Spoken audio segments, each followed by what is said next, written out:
Good morning. Go for it.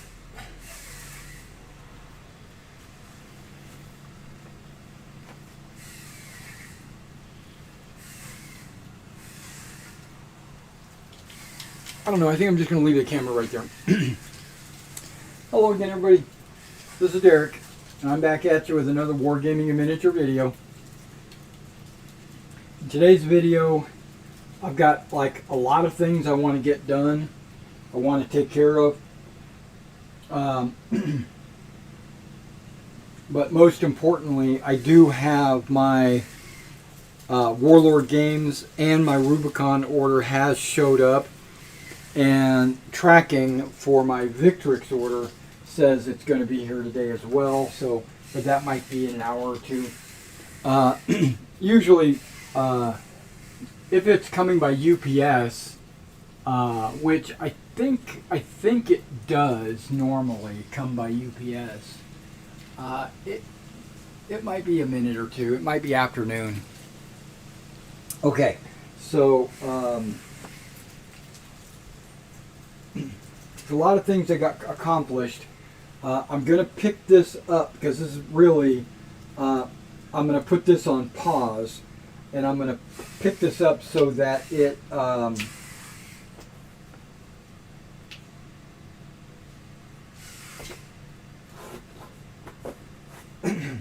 so that I don't, it's not in the way. And I left this thing on all night. I can't believe that. I stopped recording around 9 p.m. And I must have not touched, I thought I turned it off, but apparently just a few minutes ago when I said, you know, I'm going to pick this up and clean it up, I saw that it was still spinning. And I was like, oh my goodness. Okay, this is my little photo booth that I made.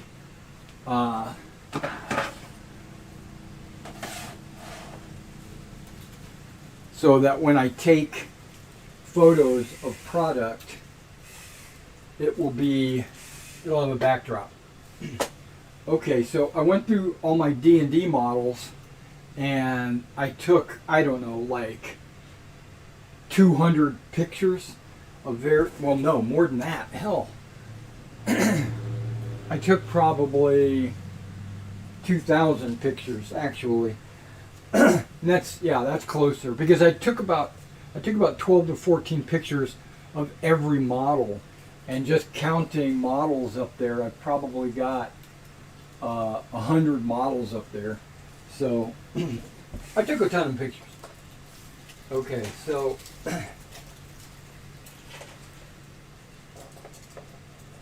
these are all pending. I haven't taken any pictures of these guys. And that's what we're putting a pause on.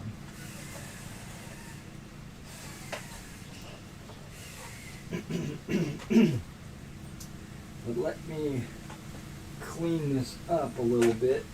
There we go. I'm trying to put them in these boxes. I painstakingly went through and organized them by part number. And I don't want to lose that effort, if that makes sense. Veggie pygmies. Arrow. What are these guys? Piercers or whatever. Okay.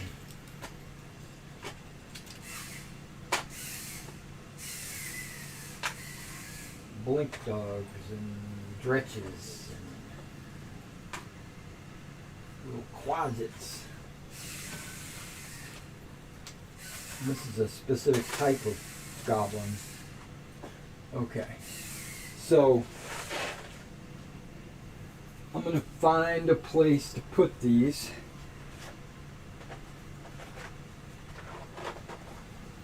So they'll just be out of the way, and I can always take pictures of them later.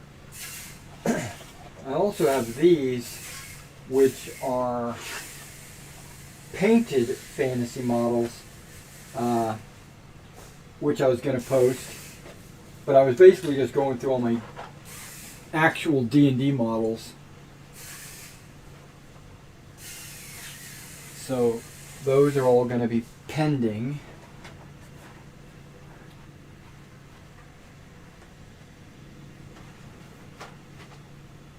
Another reason why I wanted to pause those was because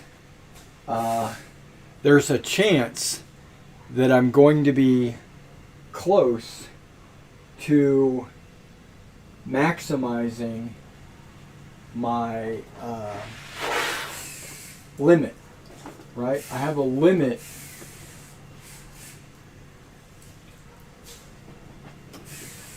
at my eBay store on how many models or how many postings. No, it's not models, it's whatever I post. I have a limit on how many postings I can have. Okay, this should go in here.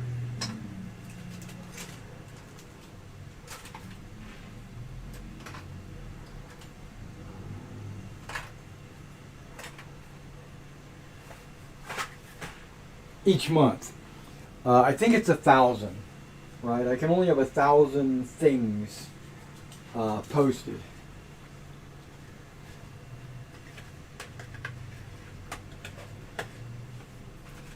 I think that's what my limit is. I don't know.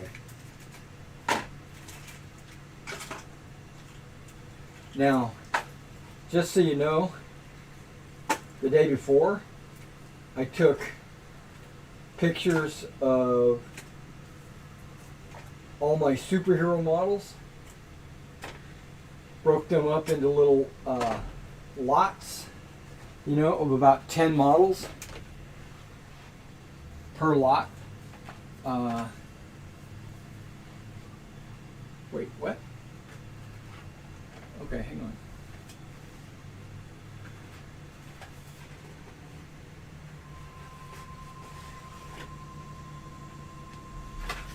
We got some construction going on outside. I think my neighbor's cutting a tree down or something.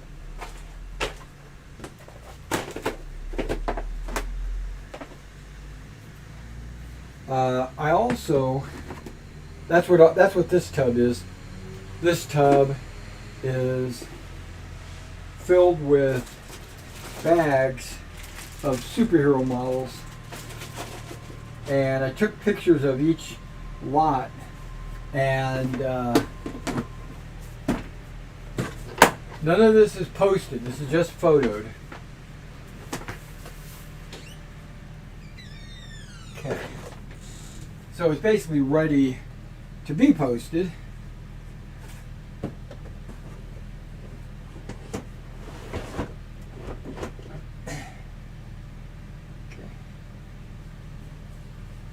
Give me a minute.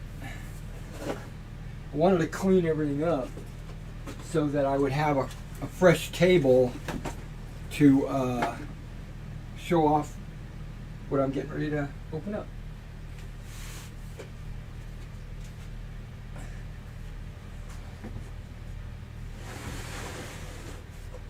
Perfect.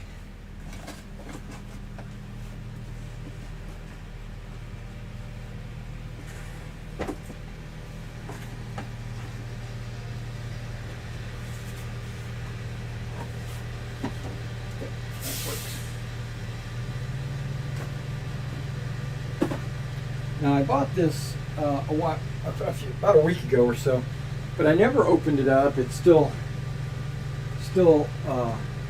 sealed, you know.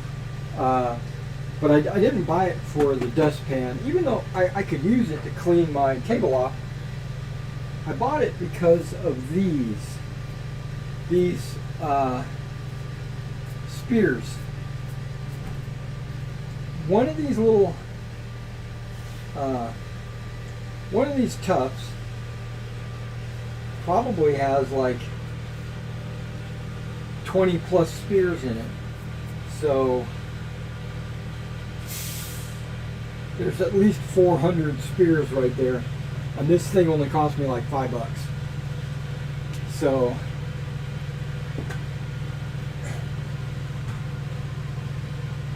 I bought it for the spears.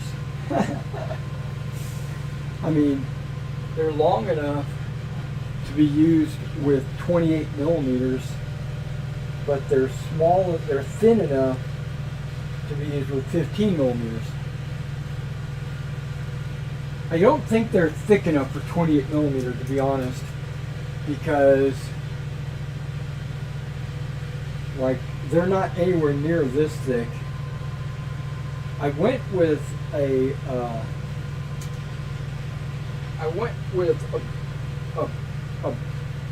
whisk broom brush thing that said it was extra thick bristles, but it doesn't appear to be.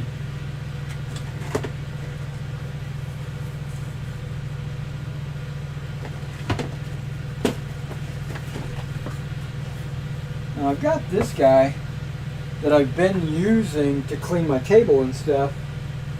Multi-purpose, great value. What is that? Is that Walmart?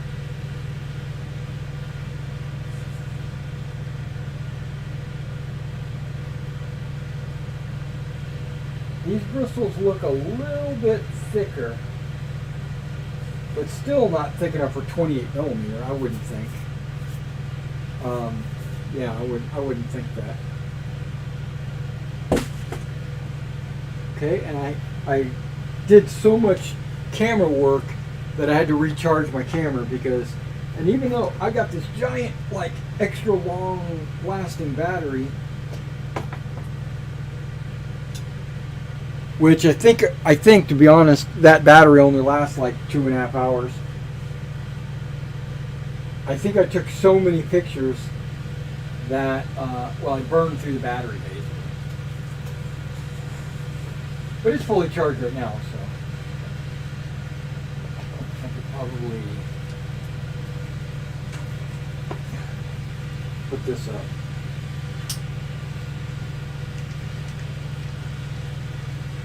I'm basically just trying to clean the table off. Sorry I'm doing all this on camera, but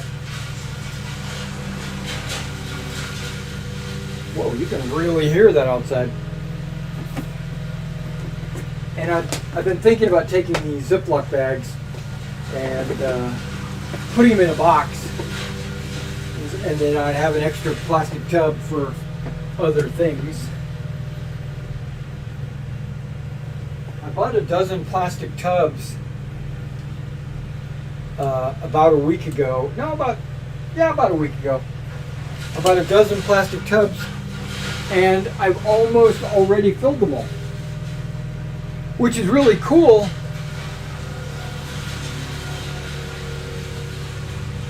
I've got one right there that's empty. So I don't know how many plastic tubs I have, but I got close to 2 dozen probably. I probably could use another. I could probably use another dozen, but I'm not gonna get them. Okay. So this was going to be a Wargaming Weekly where I sit at my table and I paint figures and just talk about anything.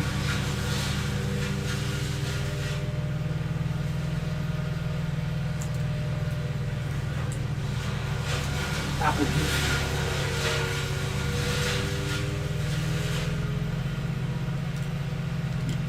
But I decided to change my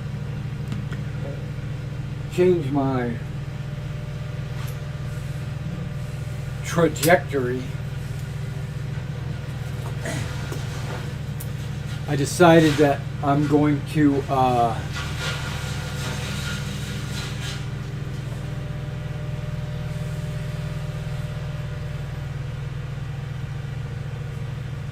art color 3/4 inch.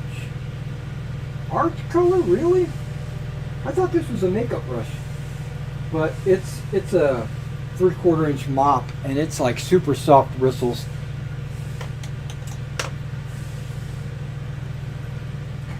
So if you've ever been to any of my videos,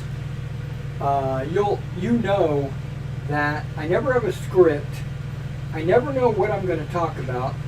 Sometimes I'll talk about something and then I'll get distracted and talk about something else and then never go back to the original topic. Sometimes I'll just, you never know what I'm going to be working on. But later today, possibly on camera, I'm going to be working on those hills with the new flock that I got. Yeah, I think, maybe. I didn't have any shipments to go out today, so that was a time saver for me getting set up. Also, so I look at that as a positive. And Kraus, if you're online, or if you're watching this later, I want you to know that I have a bunch more orcs. So I've got like half a dozen D&D orcs, and then I've got some Warhammer orcs over here too. So if you're interested, they're not uploaded yet because I've only taken pictures. I haven't put them up. Okay, now I pulled some boxes down. I don't know if you can see these. I pulled some boxes down because I want to put them away, right?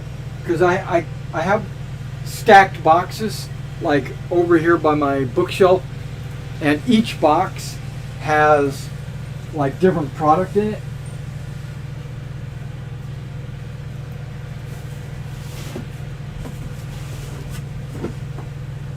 Okay, we're going to start with Warlord, so that as I unbox this stuff, I can put it in. Where the heck? I know I'm blocking the camera. I thought it would go right in here. Maybe.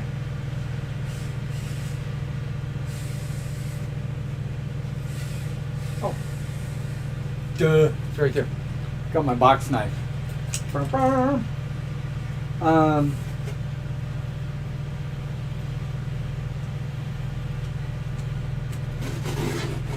A lot of times I will weigh and take pictures of the product before I list it on the store, and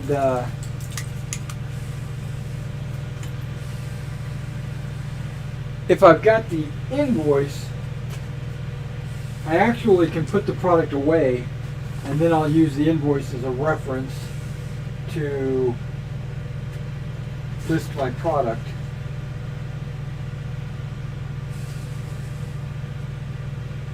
Why does it say country of origin on this? Okay, I'm not sure why it does that, but the Hail Caesar rulebook is from Lithuania.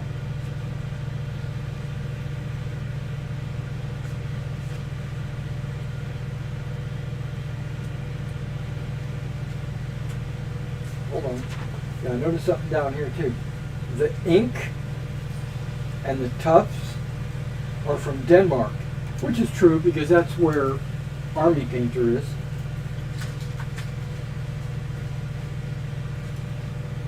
And then everything else is from the UK. Okay. But the rulebook is from Lithuania? Okay. I got something in that I did not order.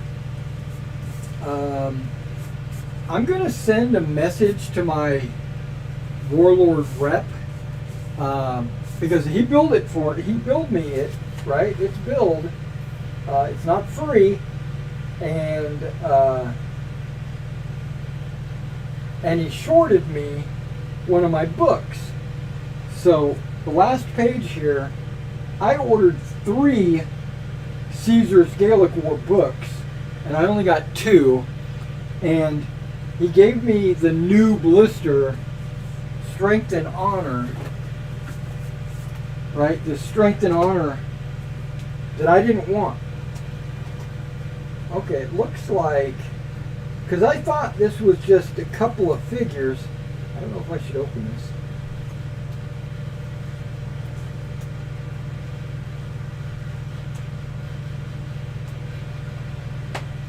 Because it's freaking expensive.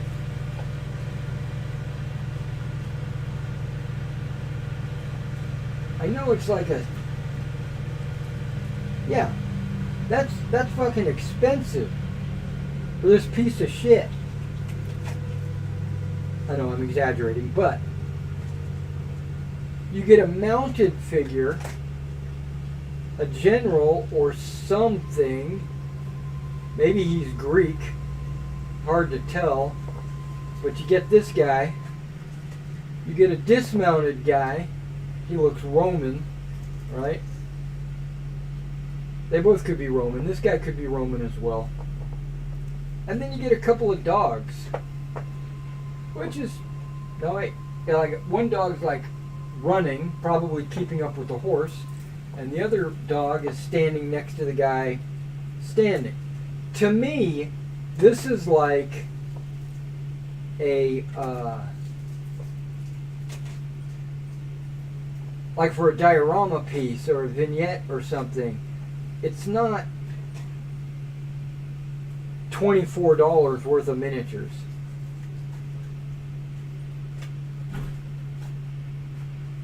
Right? I mean, he gave me a good deal on it, but I didn't order this. I didn't order that. And I did order 3 of these, and I only got 2. Okay, so just so you know, I got Caesar's Gaelic Wars, which I am going to be doing a book review of that. I am going to do that. I got Rome's Dacian Wars. Basically, I got a whole bunch of Hail Caesar books. I got the Rome's Invasion of Britain, Britannia. I got the Germania. Yeah, those are all good. I got the army lists. It's biblical to early medieval. So I think it's got 100 Years War in here. I could be mistaken. Teutonic Crusaders, Japanese, early Russians, feudal Germans,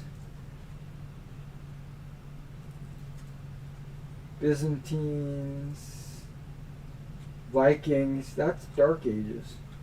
Yeah, it doesn't go 100 Years War, it looks like. Late Imperial, Middle Imperial, Imperial, Marian,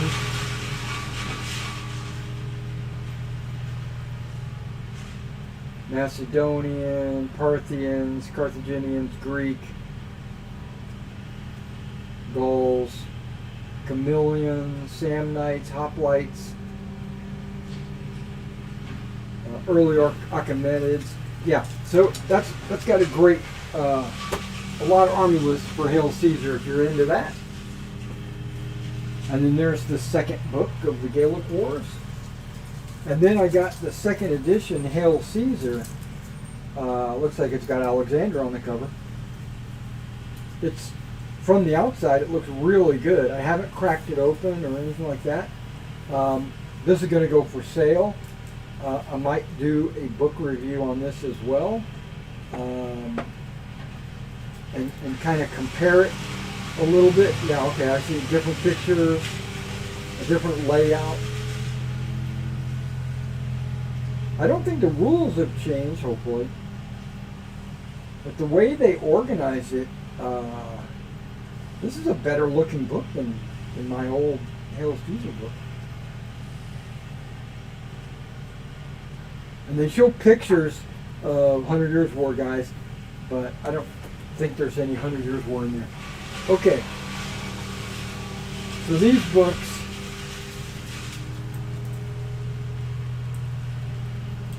let me double check this. Okay, I did get this, I did get that. Okay. Germania, Dacia, Britannia, Rulebook, Army lists. Okay. I did get those. Okay, great.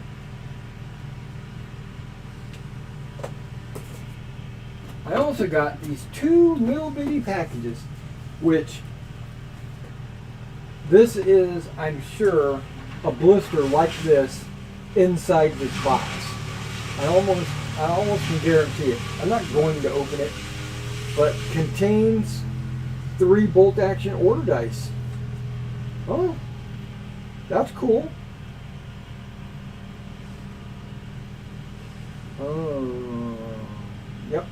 So we got weapon Blitzkrieg German weapon teams and German Heer weapons teams.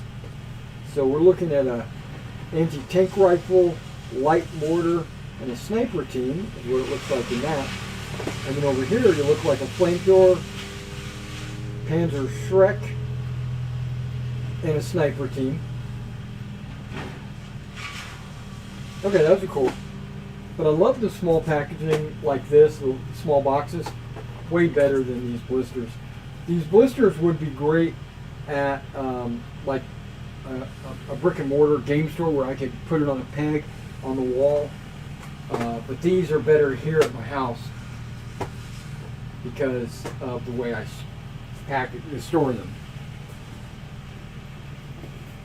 Okay, I got a couple of black powder boxes. Okay, basically let's make sure I check those off. Okay, I got a couple of black powder, both Belgian.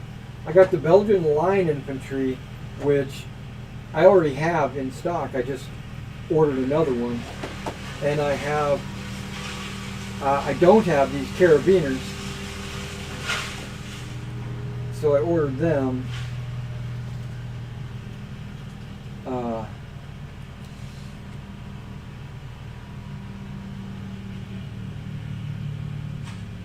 Resin. Okay, so these guys are resin. Warlord resin. This is Warlord resin. That's awesome. I was thinking that these might be Warlord resin as well. They are. Contain Warlord resin plus miniatures. Okay. Interesting. And then I also ordered some Perry models to replenish the miniatures I've sold. We got some Africa Corps. We got European mercenaries.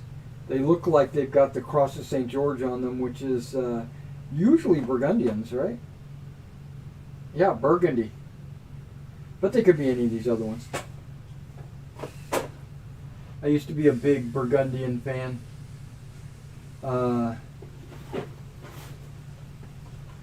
Agincourt Mounted Knights. Agincourt French Infantry. Agincourt Foot Knights. Just Foot Knights.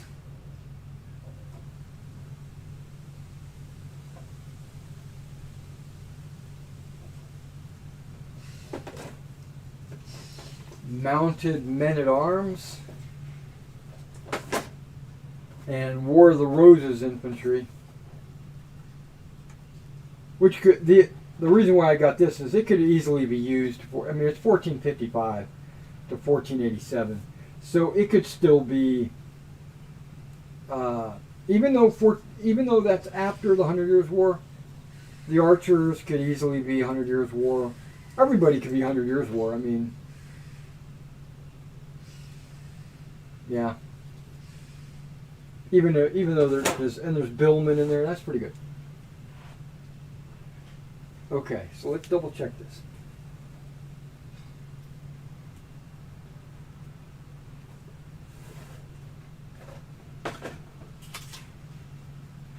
Oh. Light infantry carabiners. Agincourt foot knights. Right there.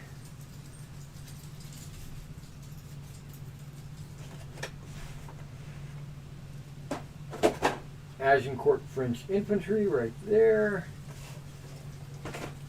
Agincourt mounted knights right there. Okay, good.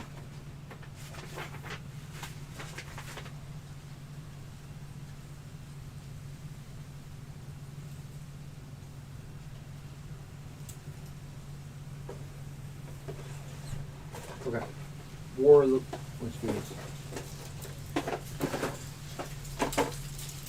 War of the Roses.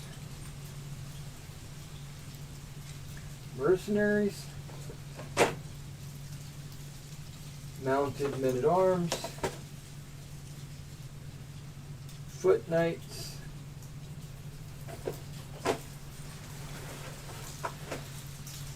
Africa Corps.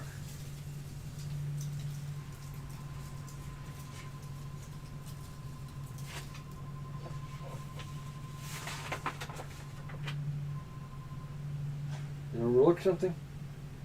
No. Okay. Great. Okay. So I got everything they said they sent me, even though there was, in my opinion, there's a mix-up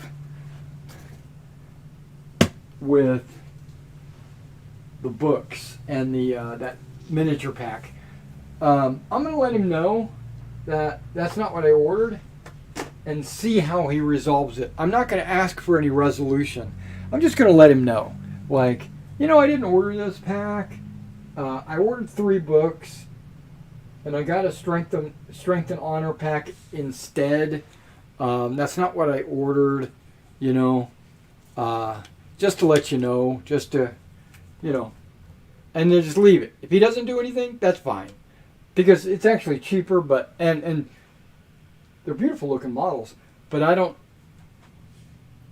don't plan to paint them, and I don't know, maybe I do. Actually, it might be better.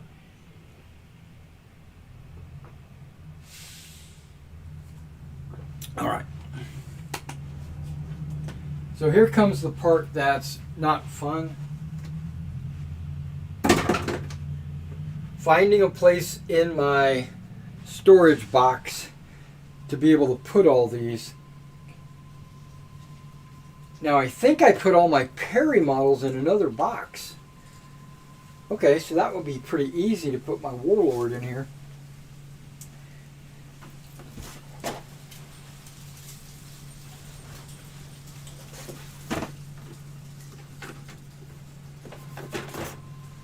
Yeah, this is Oathmark, Wargames Atlantic, and Warlord. Oh, and these two. What are these? That's Oathmark too. Okay.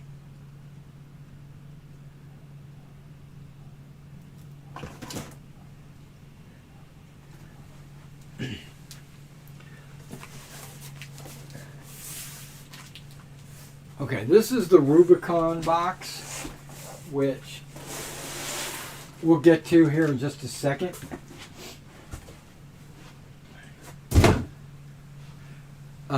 I don't know if I mentioned this, but I said that, or I'm thinking, I want to do hills as well later this afternoon. So, okay, this box is kind of a catch-all box.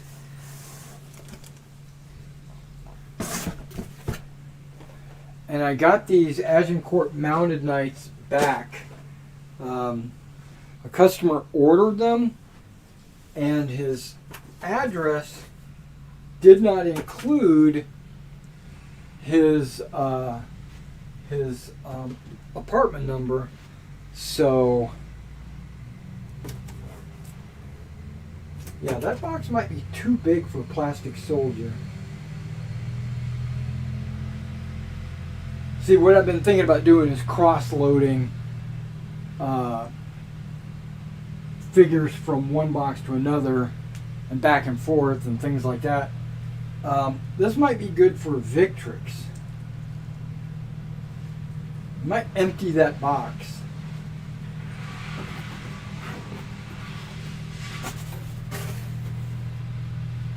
Actually, it might be good for Rubicon. I don't know. This box is kind of a catch-all too, actually.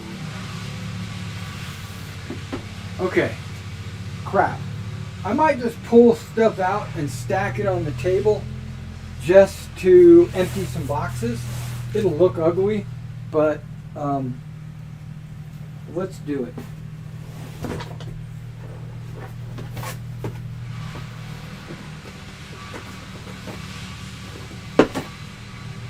Okay, this is Rubicon that I already had in stock.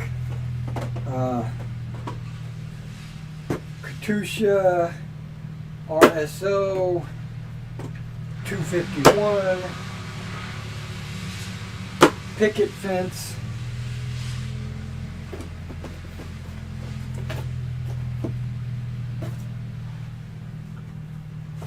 Okay, another 251.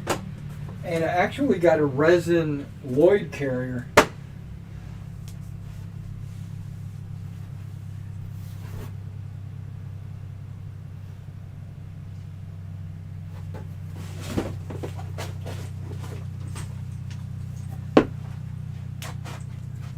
Some Rubicon basing.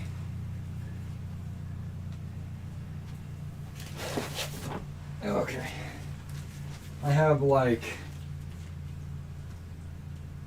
7 plus Flames of War rule books.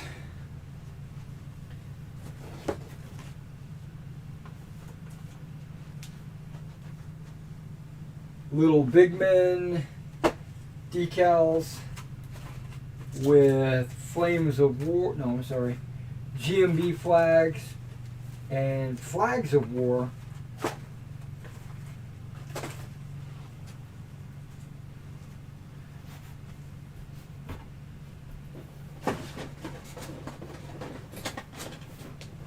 Oh, okay. These should be Prussians. Prussian Marching, Prussian Command, Prussian in Action, Napoleonic British Light Dragoons. I didn't know I had this. I think I reordered this. Oops. Ooh, just got dizzy. Bending over and standing up. And this Parachutist from Heller.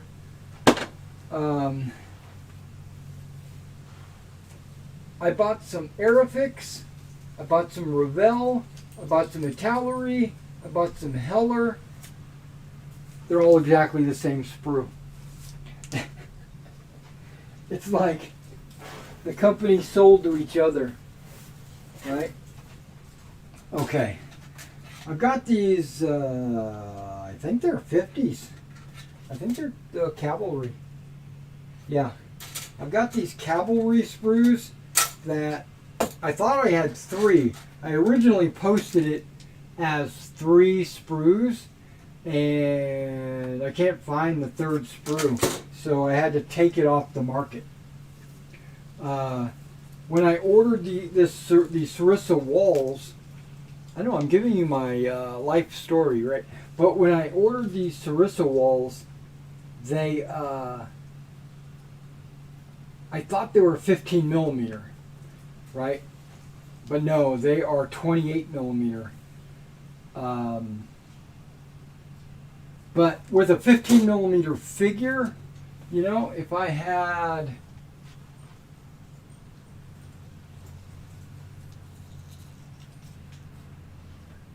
I don't know, is my autofocus still good?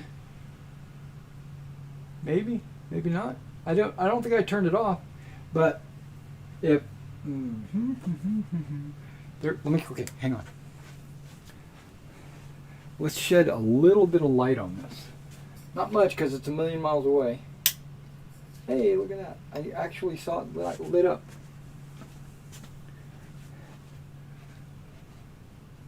what I need is like maybe a wall-mounted spotlight right here that I could put over my camera instead of in front of my camera, you know? Okay. So, boy, that guy's spear is way bent, but that's okay. So, this is the Sarissa walls. You know, hey, what? Is that better? I don't know.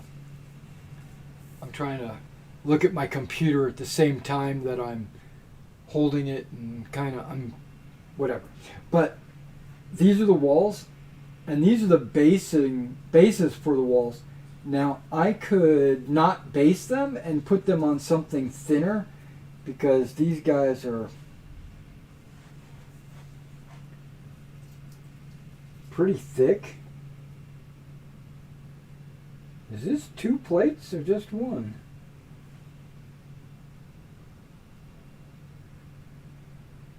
Maybe it's just 1 plate. If it's 1 plate, that's like 3 millimeters thick. That's way too thick. So, but still, I was getting these, and for World War II, really. Even though these are labeled for 28 millimeter, this is a 15 millimeter figure. They're about eye height, the wall, right? The wall itself is about 15 millimeters. So, that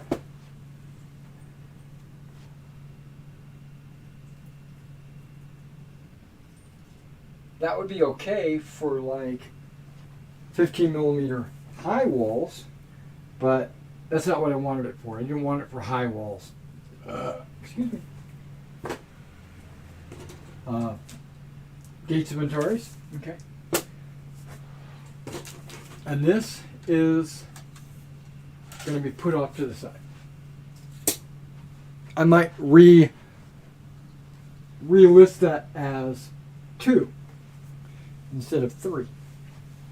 Okay, I'm trying to empty this box. Bear with me. Okay, I put some Flowery Meadow flock in there. I've got 20 millimeter bases. I'm sorry, 40 by 20 for Hail Caesar. Not for Hail Caesar. For Meg. I've got some of the Ultracast Plastic Soldier Meg models. And then I've got a bunch of sprues of Chasseurs from Warlord.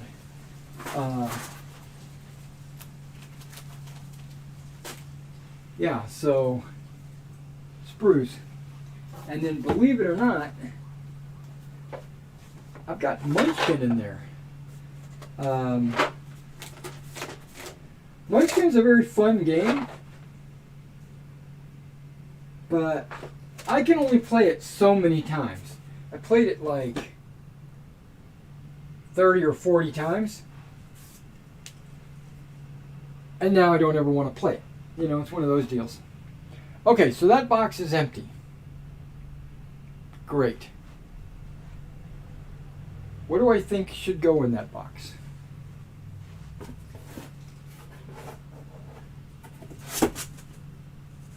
Not Victrix. Well, when Victrix comes in, it's going to be coming in its own box, obviously. Right? And it's going to be... But some of these boxes, like this one, is not the right size for where I put it. These giant Amazon boxes are actually the best.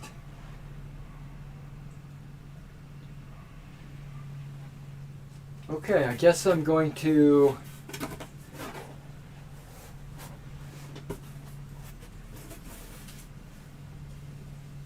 I think I'm going to put my Plastic Soldier in there. And I'm going to put Victrix in this box. just because it's a little bit taller. 38T variants.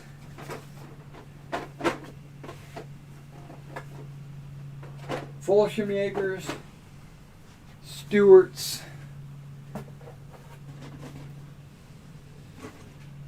but not only do I have Plastic Soldier, but I also have Flames of War in there as well, mainly just because they're also 15 millimeter.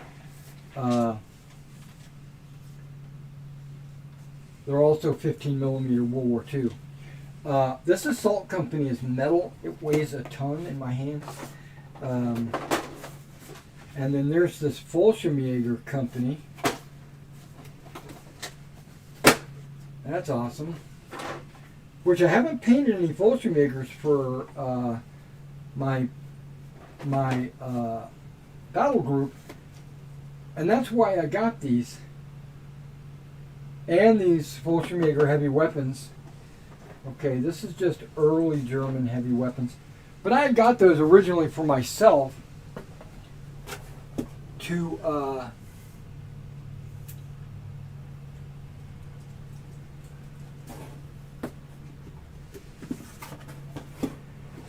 use if I decided to break down and actually paint some Fallschirmjägers.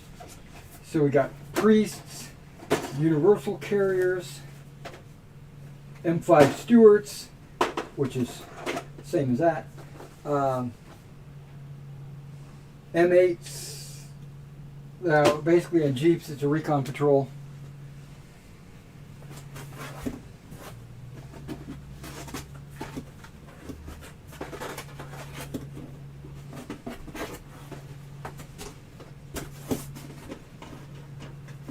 Okay, I just can't carry it all. Okay,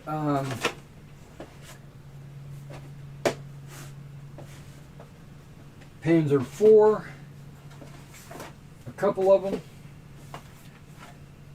a 250 scout troop, 231, 250 half tracks for battle group.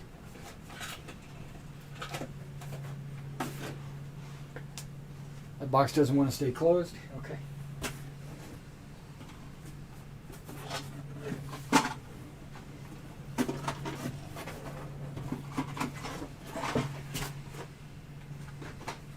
Okay, well. Fallschirmjäger Company. A Grill 150. This is a blister, obviously. This looks like Fallschirmjäger Platoon.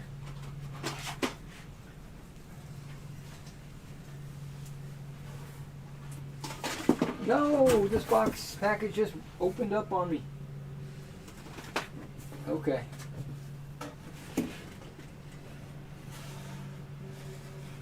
Okay. I have to shed some light on that one. Okay, we got a mortar platoon in greatcoat. That's pretty interesting.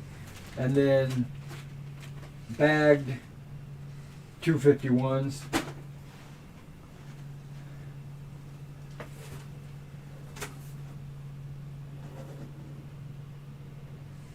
Okay, let's see if I can find.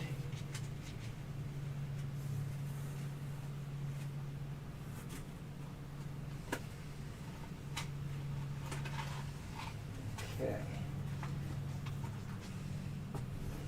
Just looks like a couple of guys fell out. There's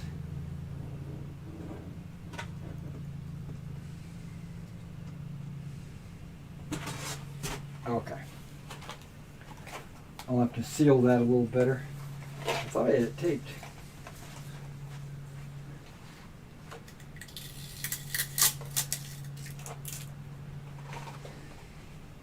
So are you guys excited for the Napoleon movie that's coming out?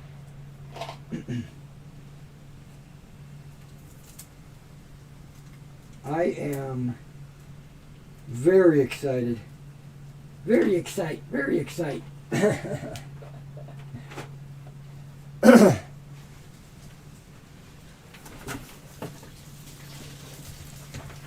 these are heavy. 3-inch tank destroyer. 7-1 quad. 221, 222. And a metal mobile wagon. That's out of print, I think. It's super heavy.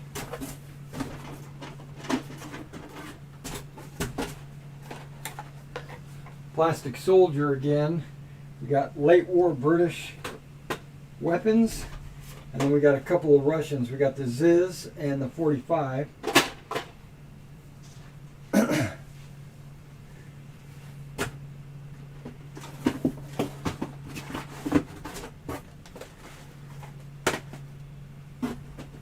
I noticed that the price was raised for these, mainly because I think they're manufactured in Russia, and with Russia having issues right now, it might be hard to get any product, and so people are probably raising their prices. It's like a $7 like a $7 model kit comes with one tank or truck in 15 millimeters, 1/100. So Panzer, yeah, Panzer 4s. Wait, is this one too? Yeah, Panzer 4s. Panzer 5s, Panzer 4D instead of F. We got the Brumbar, Jagdtiger, and a British Matador truck. Okay, so that box is empty.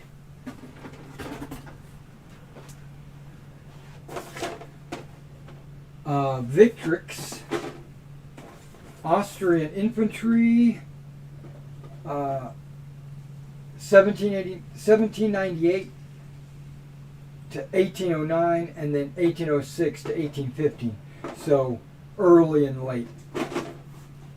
Okay. That box is empty.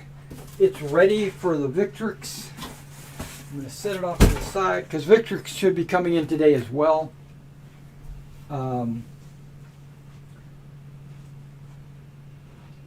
Okay, I do have a low box, low in height, for this. This is actually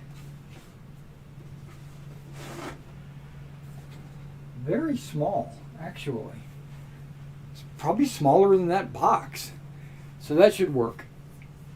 I do have a Plastic Soldier Company order in, and it's not shipped.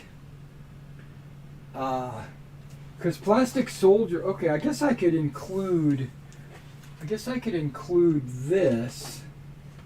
with my Plastic Soldier Company. Because it is Plastic Soldier. But they're not shipping it yet because they have to. I ordered some of the Ultracast 100 Years War and Persians and Persian.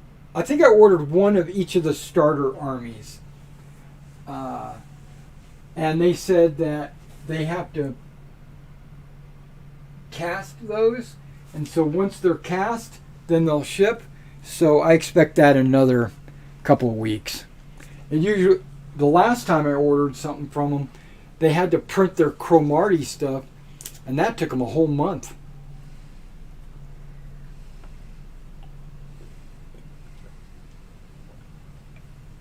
Okay, I've gone on to a different drink. I'm now drinking vitamin water. As you know, I actually prefer the coconut water Armor. I like the Armor armor, but I like a lot of different drinks. Okay, so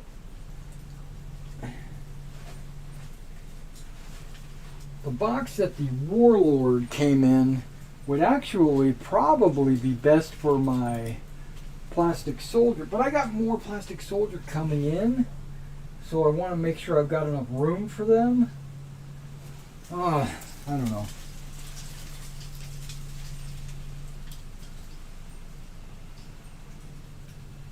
What's this other box? Probably got nothing in it.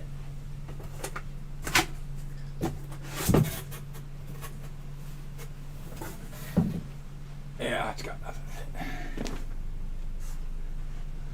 Okay, so right now I got 3 empty boxes. And I've got this box, which has a little bit of nothing in it.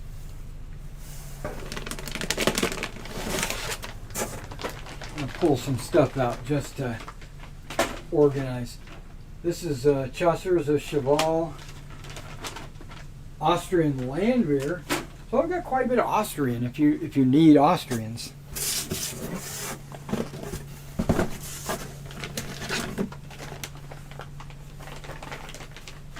Numidian infantry.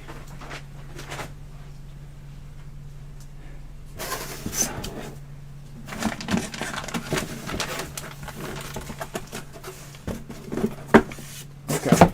Yeah, that box has pretty much nothing else. And Successor heavy cap. Okay. That's all the Victrix I actually have right now.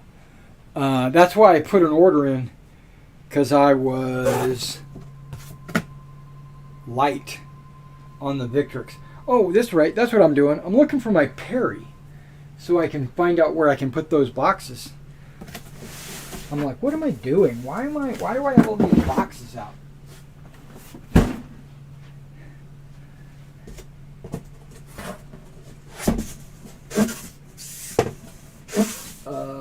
This is models that need to be painted.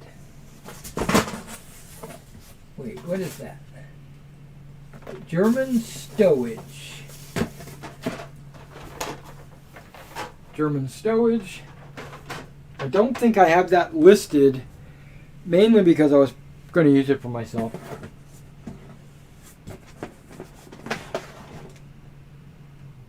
Yeah, this is all stuff. It's got my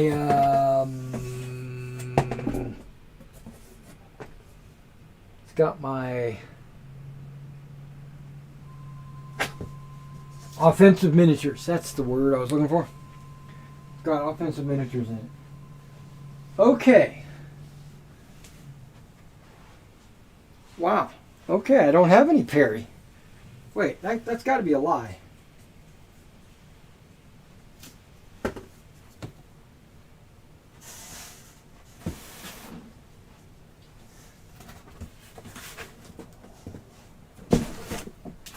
Yeah, that's got to be a lie.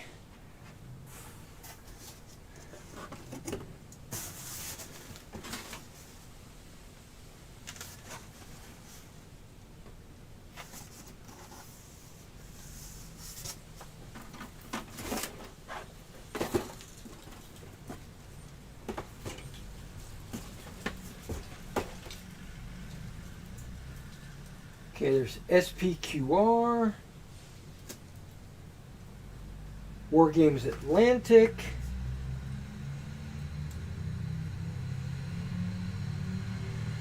Oathmark.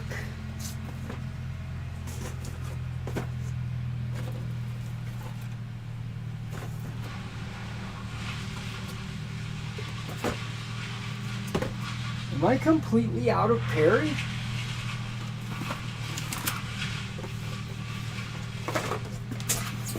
Okay, let me dig underneath this Oathmark.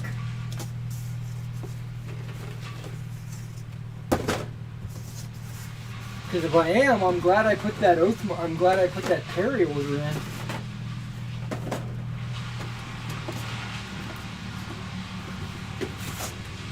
Yeah, that's all Wargames Atlantic.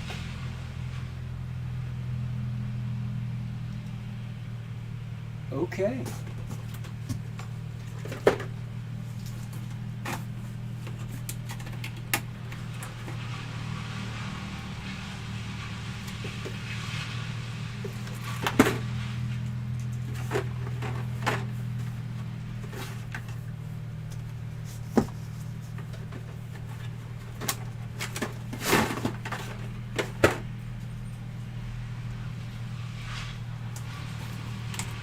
I have some Italeri models because Warlord uses Italeri models in their to make their models. Okay.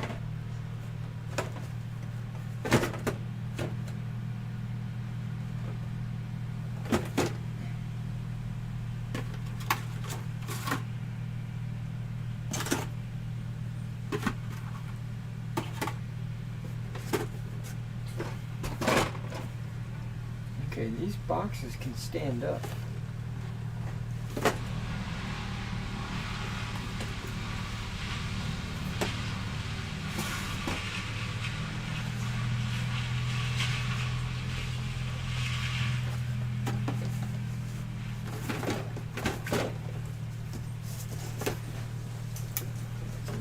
That's a little tight.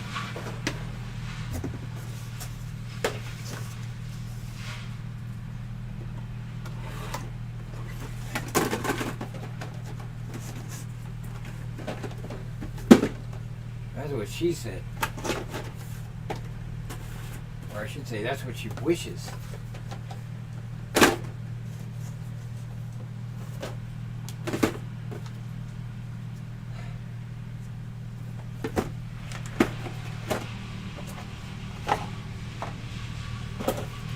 I know I'm off camera,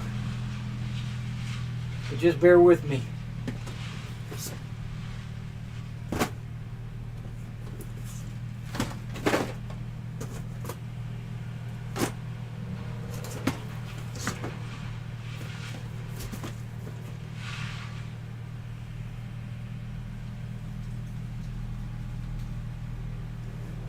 Okay, I guess I've got room for Perry over there.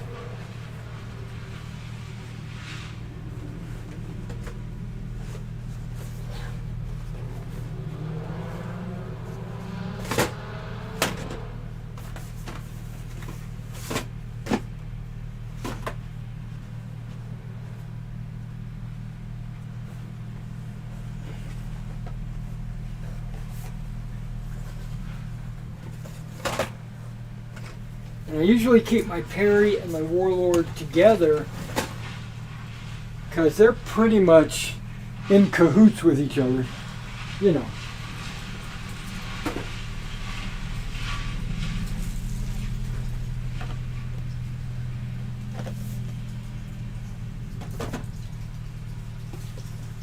Oh, look at that. Templar. Yeah, Belgian Line Infantry. Yep, I already had one of those. Now I've got two.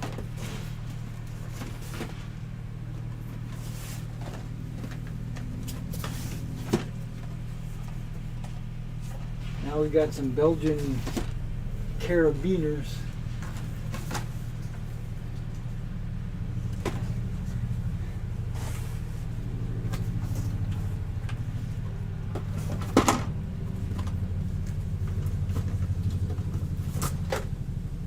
Flip that so I can see what it is.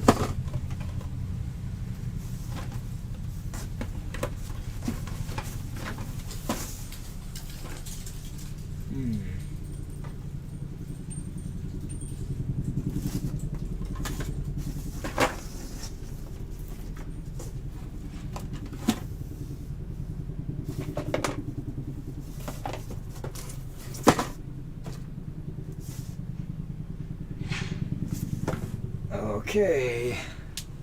Oh, farm animals. Look at that.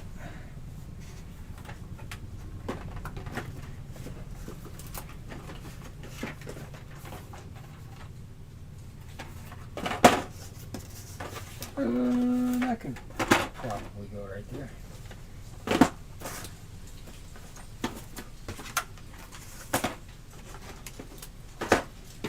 It's like Tetris trying to get all this stuff in one box. Doesn't have to, but I'm just trying to.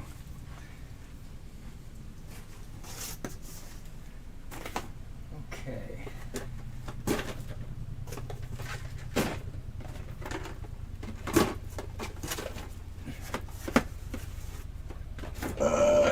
Excuse me.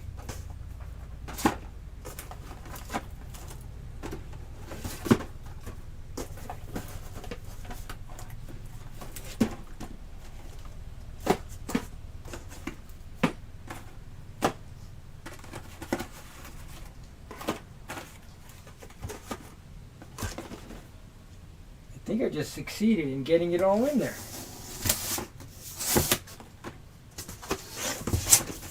Okay, that is done.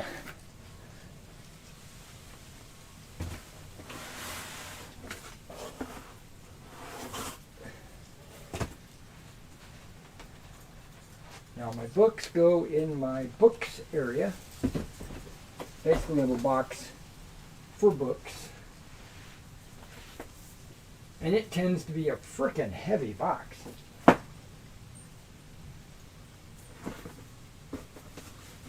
Got a bunch of D&D modules, bunch of rule books, bunch of what do you call it? Like campaign books and stuff like that.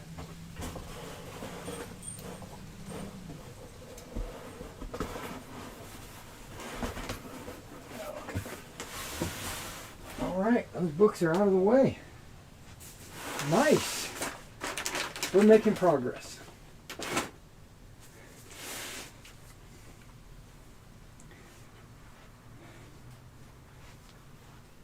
Yeah, I think I'm gonna put the plastic soldier in this box because it's just the right size. I think. I guess we're about to find out. We'll do Rubicon here in just a moment.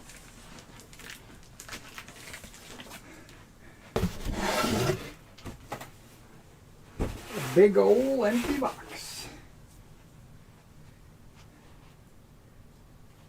We're not doing Victrix. That's right. We're doing Plastic Soldier.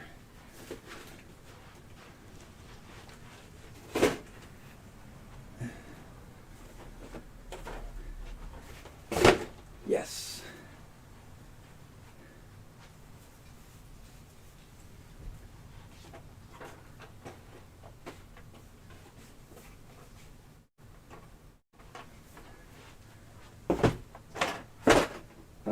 Okay, I can stack these like that if I have to. Great, perfect. Not all of them because some of these are like super thin.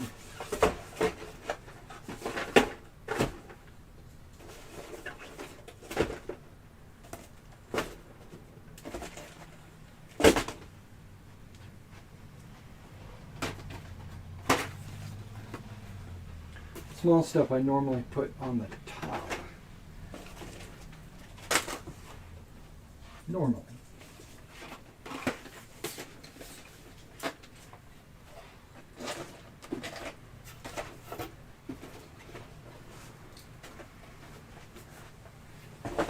Yeah, I say Plastic Soldier, but it's actually Flames of War and Plastic Soldier.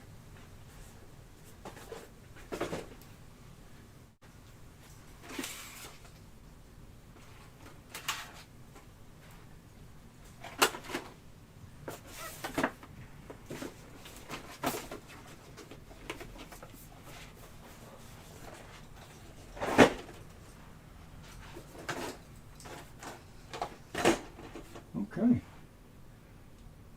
that works. I'm almost done. And that just basically means when I get my Plastic Soldier order in, there's going to be enough room to put more stuff in there.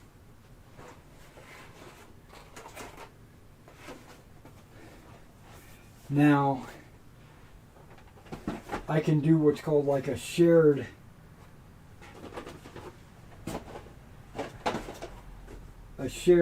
box space, or whatever you want to call it.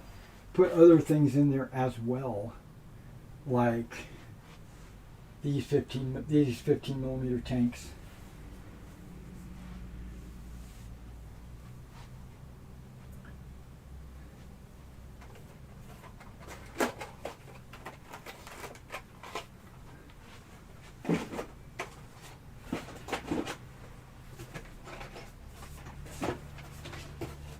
Whoa, that mobile wagon is just heavy as hell.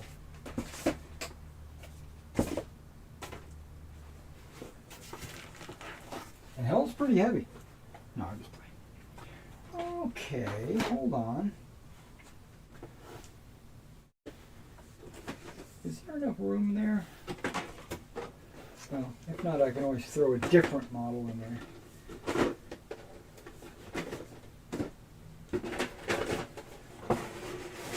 Oh yeah, look at that.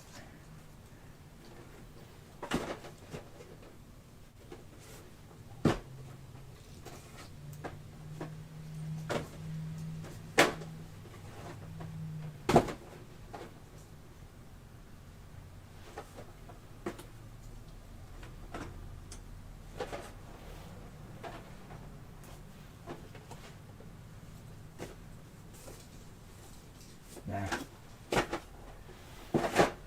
I'll leave that there. Blister. I guess it could go that way.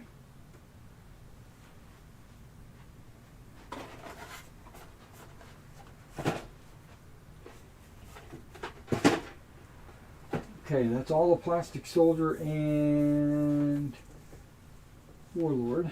Not Warlord. Flames of War.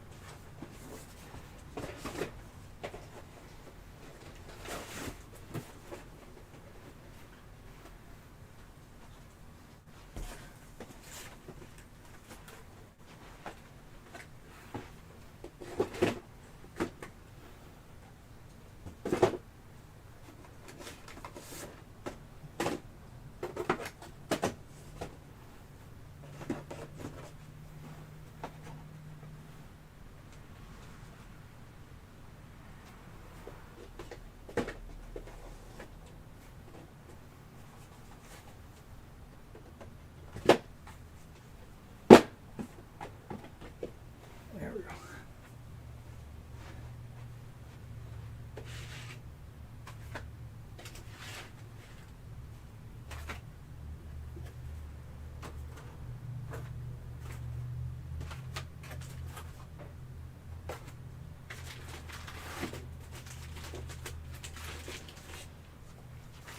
Yeah.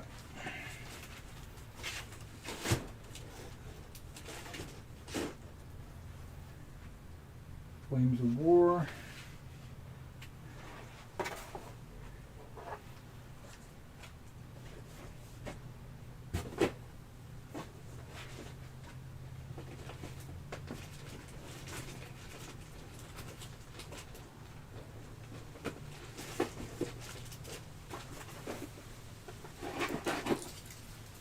Okay.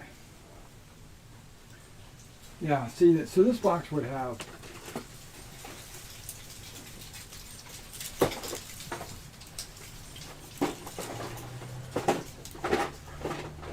all kinds of extra room for, you know, things.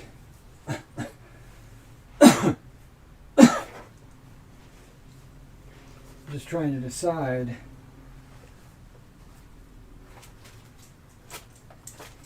what I want to put in there. If anything, I could just leave it like that.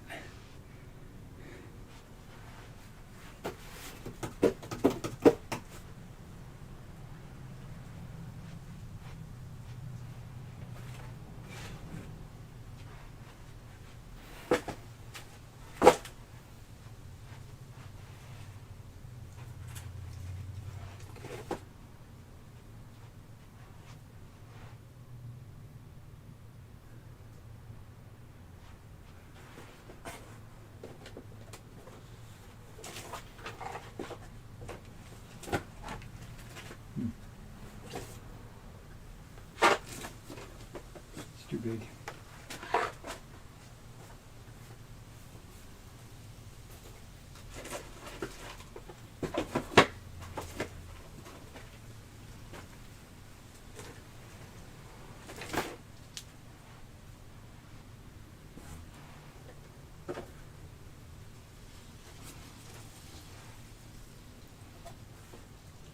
I could put hat in there, I think.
Okay.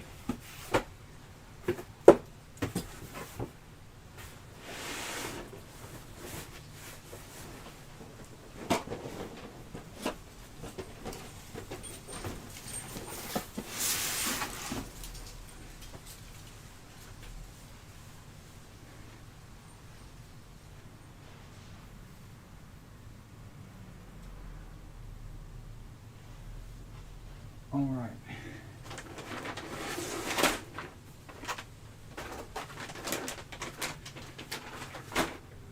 We're going to open up this Rubicon box. Make sure I have everything.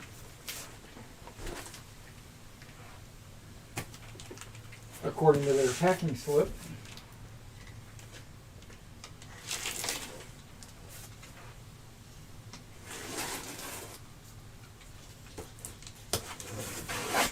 This box is a good sized box, but I'm trying to think, is there anywhere I could actually use it? You know, to store things. I don't see it. Alright guys, let's see what we got here. If anybody wants to chat, you can. It's just that I'm not next to my computer, so I might not get to it right away.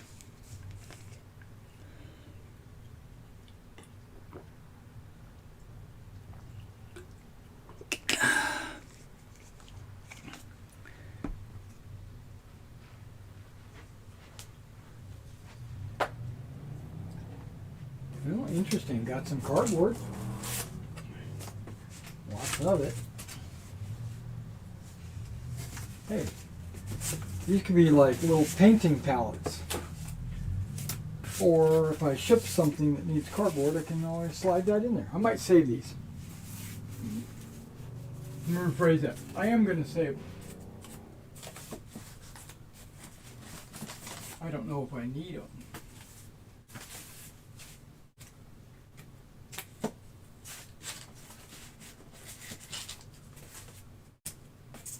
But I'm going to save them. I might throw them away later. Okay, we have an invoice.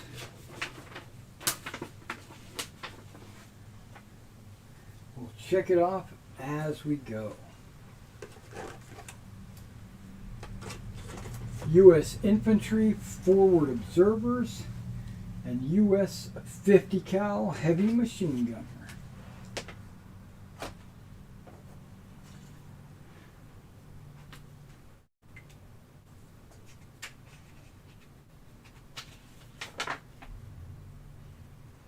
forward observer.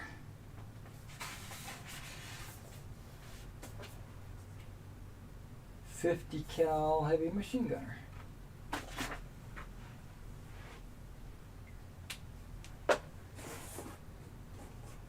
Looks like there's some blisters down in there, but we're going to get to that in a moment. Okay. City walls.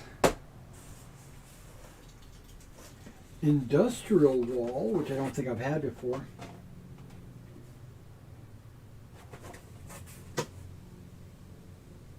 It's like a brick wall.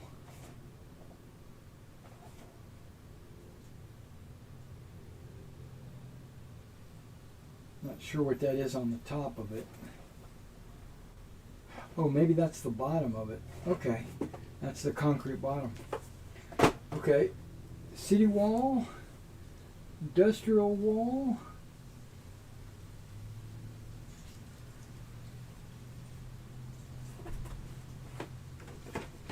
Dragon's teeth and picket fence. Whoop, wait, and log fence. Okay, got quite a bit there.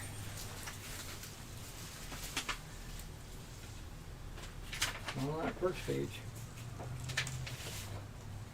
Industrial wall, dragon's teeth, brick wall, picket, and log. Okay.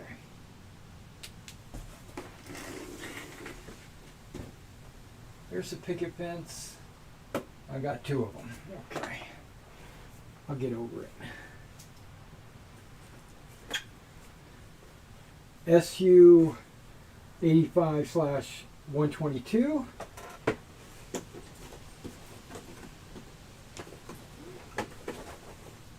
A BA3 or BA6. That's ridiculous looking. Okay. And another Katusha. What's good about that is I can just go into eBay and just say I got 2 of them. I don't even really have to post anything. Okay, so SU-85, Katusha, BA3. There we go. Or 6. Not that I know what the difference between a 3 and a 6 is, but okay. Whoa. This is a big old box. Yeah, that's a big, big box. Verbal wind. Love it. Love me some warble wind action. Okay. Looking for some. Okay. We got another RSO and a 234. These are new. Well, I got them in my last order. They were brand new in my last order.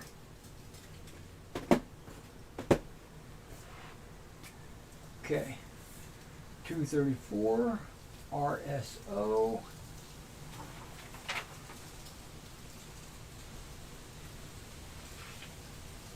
Warble wind.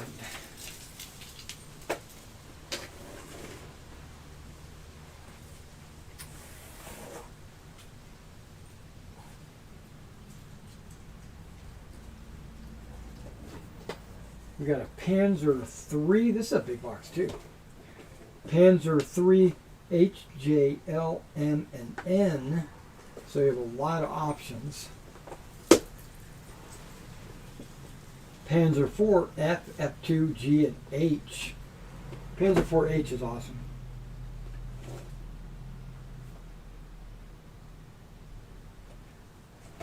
And we got the Krupp Prots.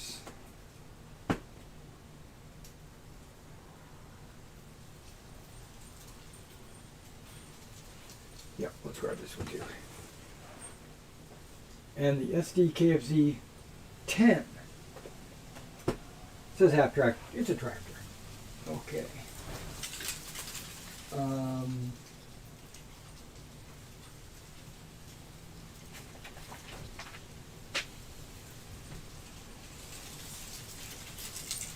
Where are you at? Okay.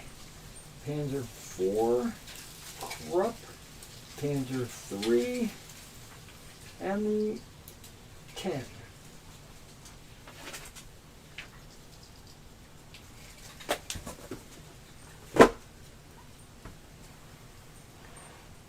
Alright guys, you know, if you're looking for some 28 millimeter or 156 scale armor, it looks like we got quite a bit here. We'll get to the British and stuff in a minute. Okay, we got the Kubelwagen, North Africa and European campaign. We got an 88 flak with crew, it looks like. It says standalone team included. Yeah, and crew. That's excellent. We're talking about crew, you're looking at 1, 2, 3, 4, at least 7. 1, 2, 3, 4. Yeah, I'm counting at least 7. Which additional crew sold separately. Well, you know, I don't need additional crew.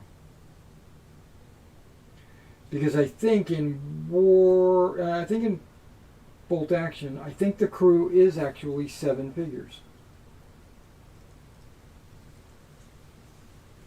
Okay. Kubelwagen and 88. Where are you at?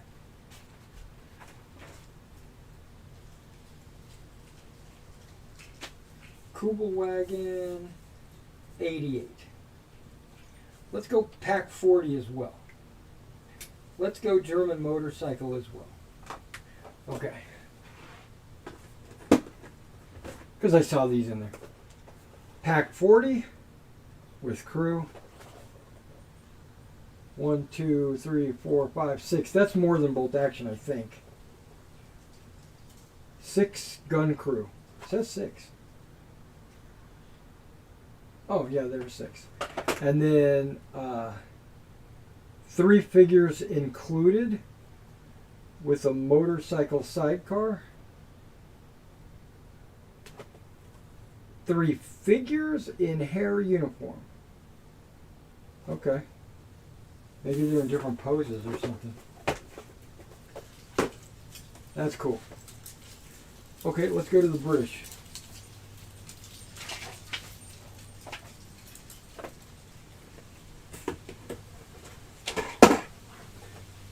We got the Canadian Military Protocol 15.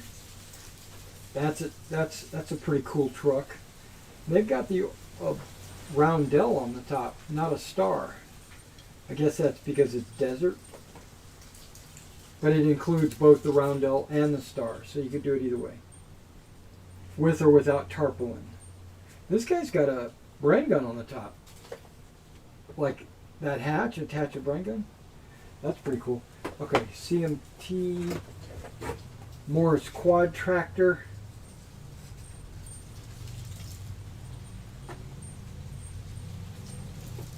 Yeah, roundel and star. It's probably the same decal sheet. The Bofors. Looks like it's got at least 4 crew. 4 British gun crew, yep. A Valentine.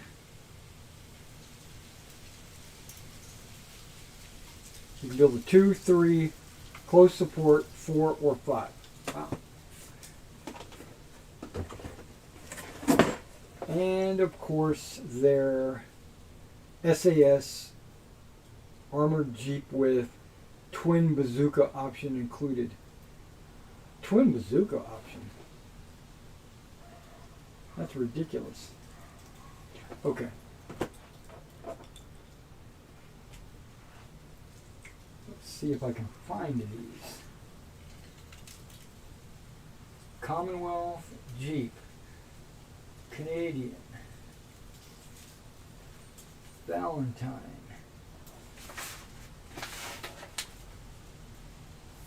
Beaufort, Quad. I think that's everything, right? That's 5. Yep.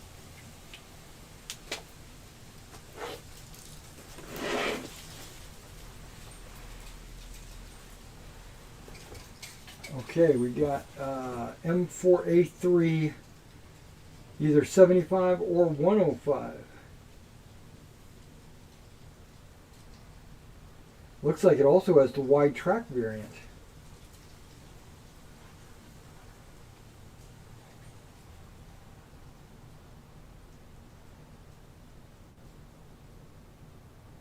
Yeah. I picked up an LVT 1 or 4. It's like one with like a 37 or one with a 75, it looks like. 75 short. Yeah, you can see them right here. Like the old Stuart turret or the M8 howitzer kind of turret. Okay. 105 for crew. Oh no. That's okay. But it says 105 with the NAM era uniform.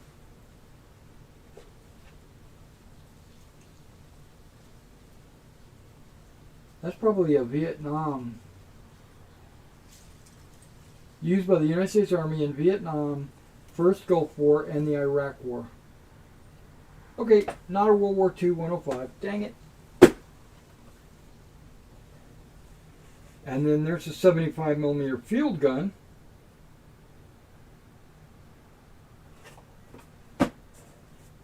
And finally, a Jeep.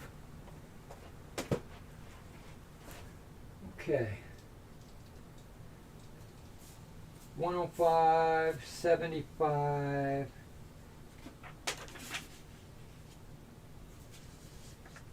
Jeep. LVT. M4A3. Okay. Almost there. 2 final. We got a German heavy machine gun team. Plastic with bases.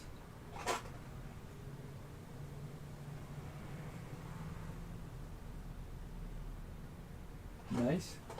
And a British Vickers. This feels metal. Yep, it's definitely metal. With extra ammunition boxes. 3 pewter figures.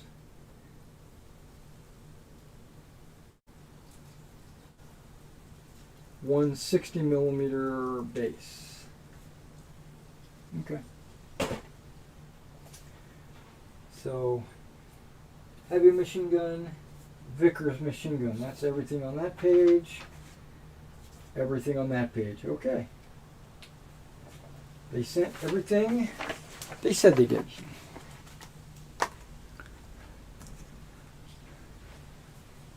Okay, so that's my Rubicon.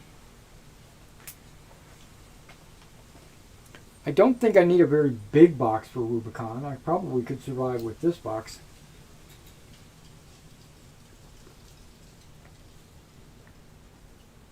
Actually, that's not true because that all came in it, and then I have a few extra pieces that I'm going to have to find a home for. So I was planning on putting it in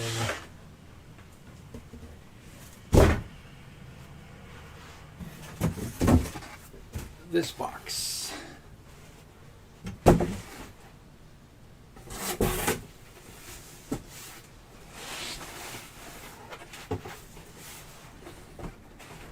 Nice sturdy box.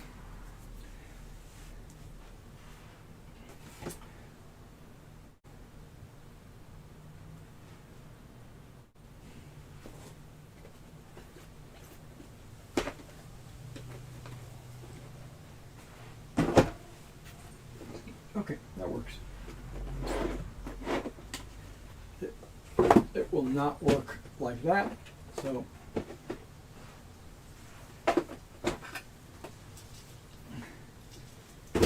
gonna have to stand them up. All right.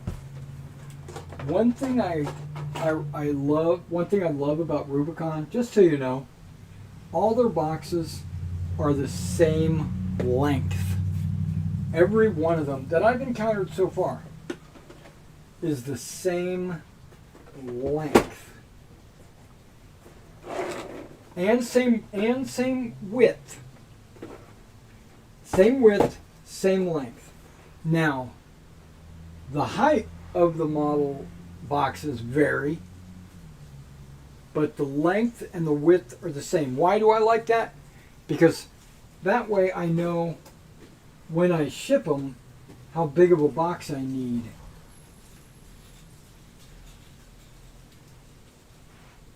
Wait, I put British and Americans in there. I don't have any additional Americans, right? Nope, okay. I don't think it's going to fit. I don't think it's going to fit in this box. Not the way I'm doing it. Okay, let's try this. Let's try this a different way.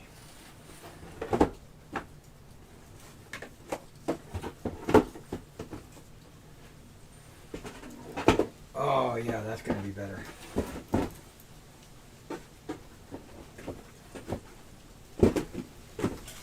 I still don't think it's going to fit. Oh no. Okay, we'll give it a shot.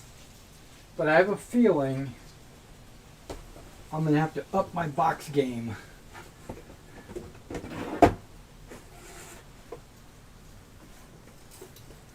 Okay.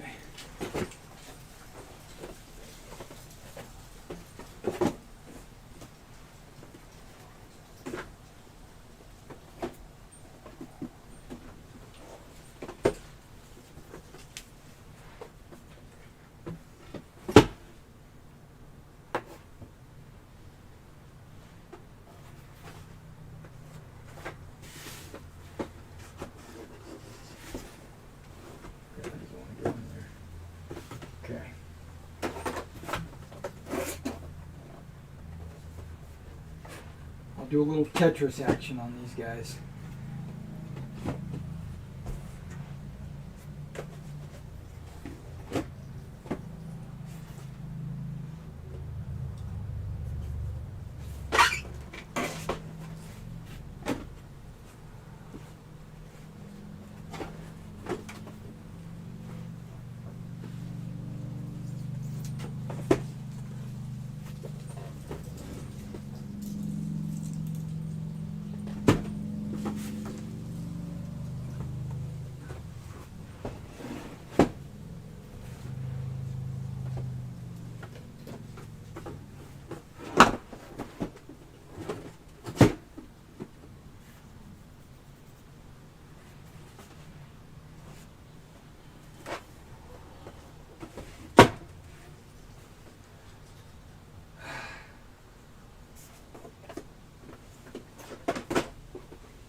Okay, I think I'm going to take the really thin items out. Maybe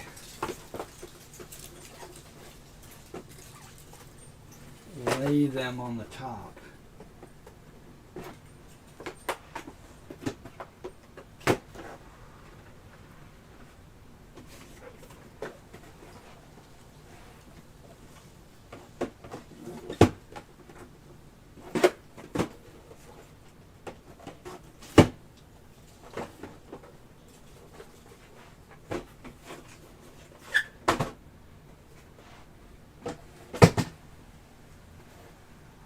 Everything else is super thin.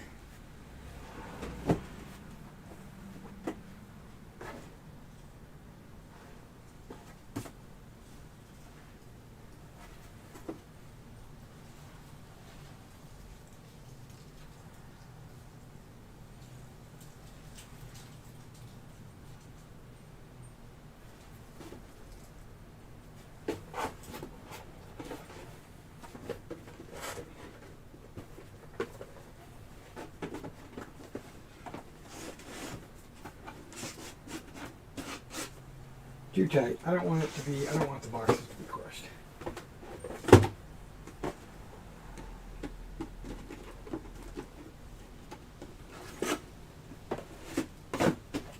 Okay. There's a little wiggle room here.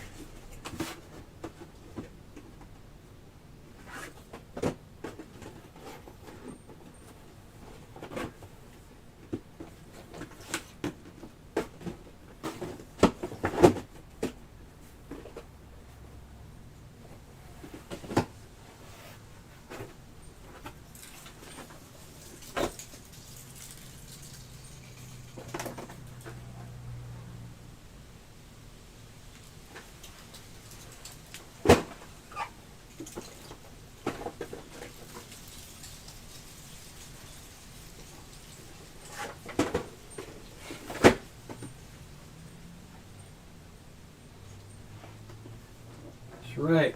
I'm making this happen. Yeah, two of those will fit in there nicely. Won't fit that way.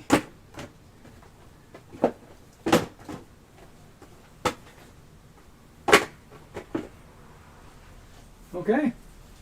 All the boxes made it.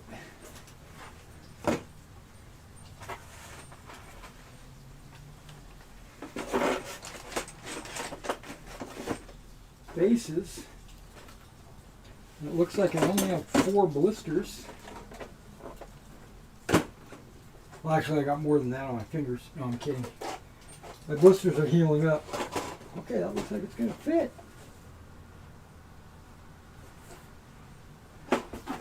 Okay.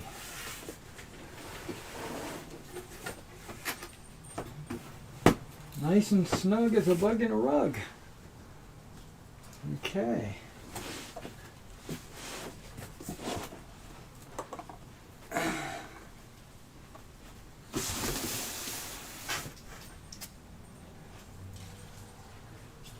Okay, give me a second. I'm going to go check outside to see if Victrix has showed up. If not, I'll be right back. Well, even if it is, I'll be right back.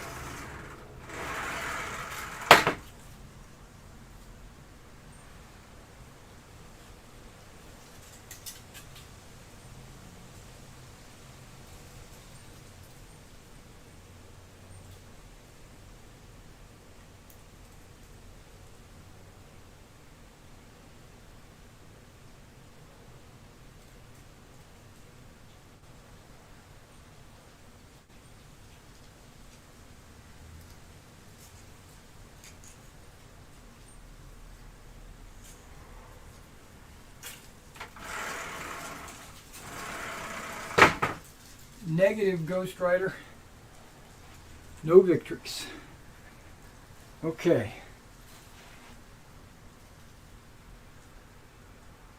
So what that means is, while we wait, I can work on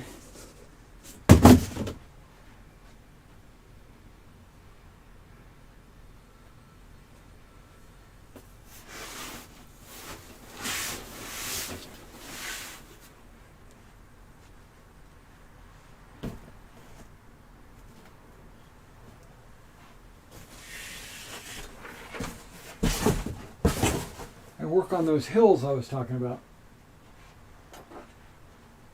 Okay. See if I can't find them.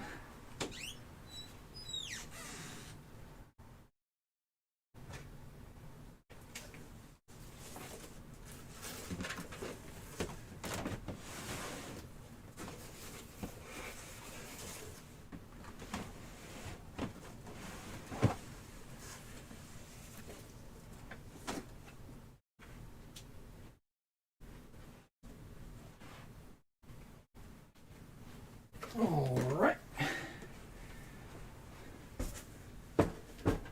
This is my tub of terrain. It's not complete, obviously. Got this guy and this guy. It's not a vineyard. I've already done a vineyard. See, I'm not happy with that look. It's just, It looks like flock that's been spray painted, which is what it is.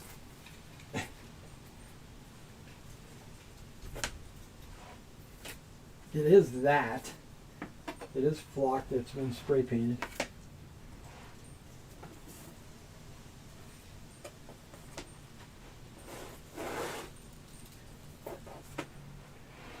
And again, I was thinking about putting some tufts on that.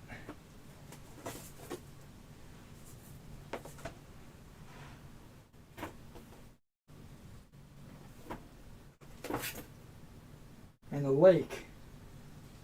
The lake has started to look kind of flat.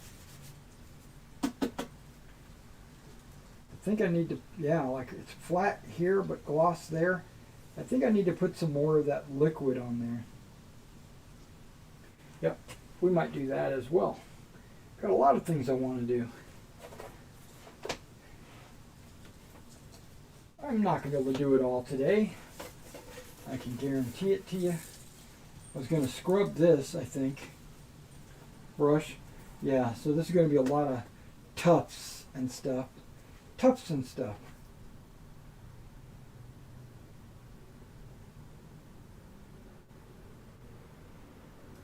Yeah, I'll leave this one up too.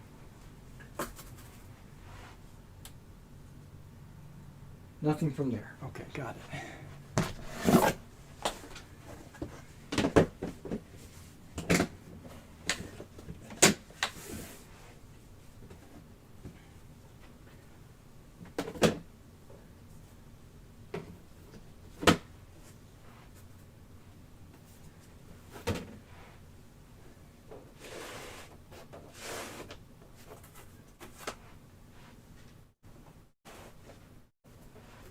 I'm going to need boxes with, let's go ahead and put the Victrix out of the way in this box. This is a big monster box. It's got a tear on the side.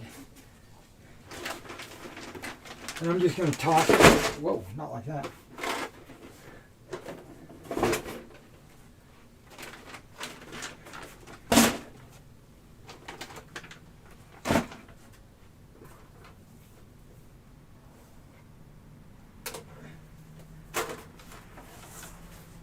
It's just getting this out of the way. I'm not actually going to store it in this box like this.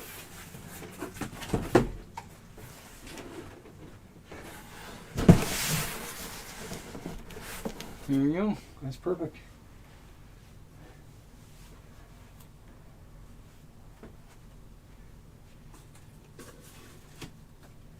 Okay, so we're going to use some of the new stuff that I acquired.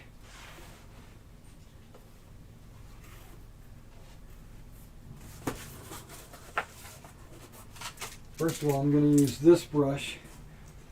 This is this camel hair 3/4 inch brush from Atlas. Okay, I thought it would open from the bottom. Does it not? Oh, wait, it does, but just way out here. There we go.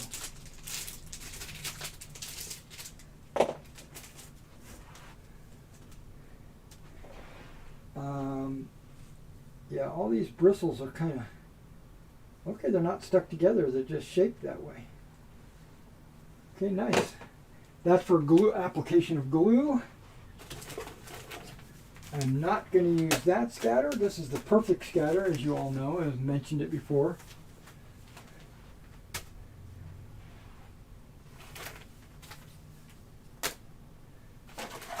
These two 402s are kind of dark, and this is a 403, which is kind of dark. I don't know. But I meant to use the 403. Am I going to put these big boulders on there? No. Am I going to put some coarse dark brown ballast on there? You can see that there are little rocks and stuff in there. might. Yeah, I think I might. So what I'm struggling with, I'm not going to use this because I feel like I would have to go back and paint this. And I'm not going to use the boulders because they are just way too big. They would be great for some like rocky ground or like maybe just one little piece here and there.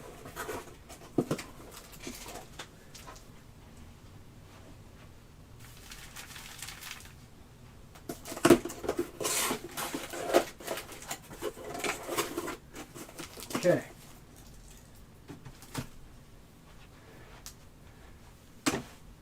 Now, I've got these empty army painter canisters, right? I'm looking for the ounces on this. Does anybody know? Okay, hang on.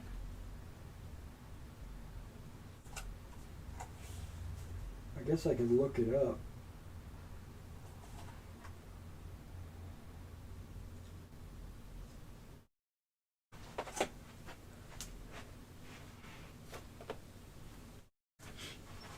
Okay, even the new ones don't have.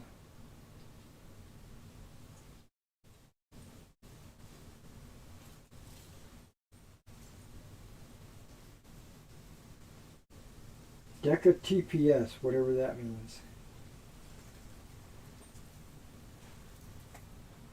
Doesn't say how many ounces it is. I was just wondering if I could empty one of these bags into one of these.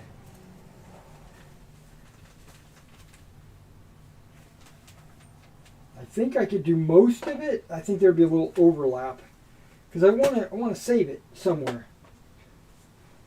I've also got this brown battleground, which is made of the same material as this scatter. It's just brown.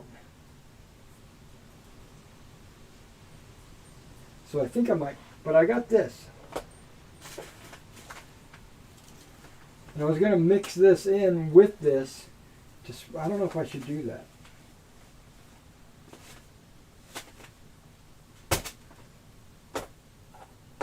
I got a couple of these, so if I have to, I can put this in those two tubs.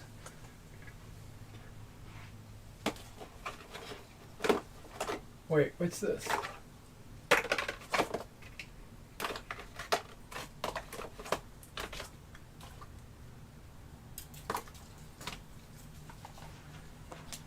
Actually, I've got 3 tubs. I didn't know that. Okay.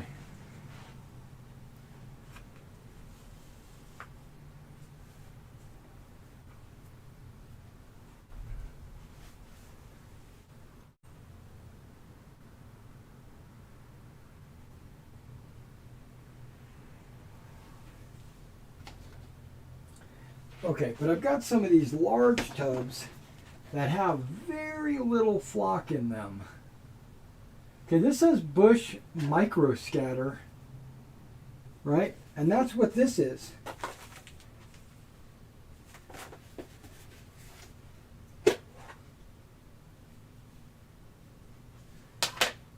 And this is really nice, beautiful micro scatter.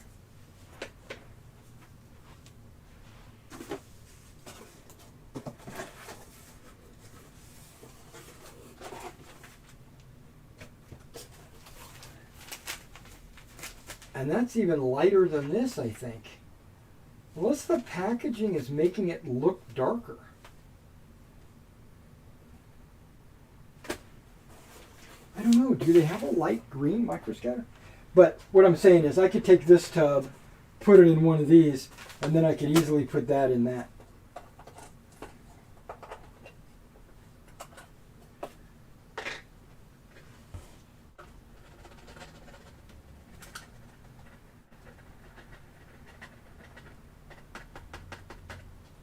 See what I mean? Boop.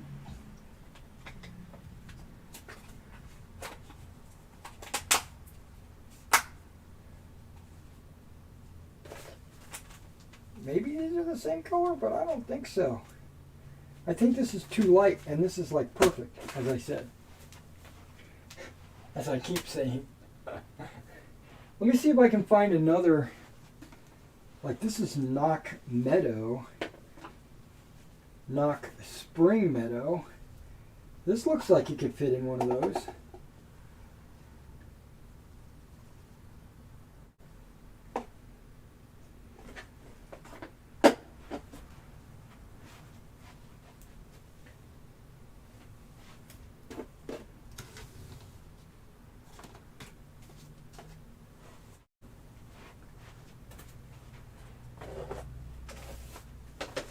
Might not use that. I don't know. Okay, so this right here is the WWS Northern European, which I like it.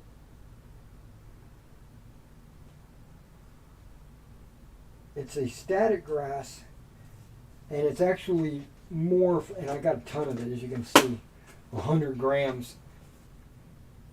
It's 2 mil, which most of the static grass that I use nowadays is 2.5, but actually I do prefer the 2 mil. It's just hard to find. And like this is Woodland Scenics 2 mil.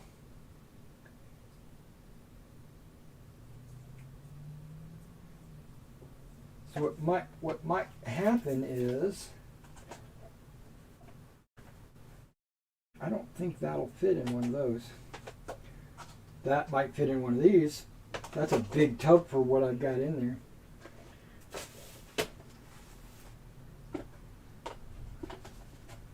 there. Knock Spring Meadow.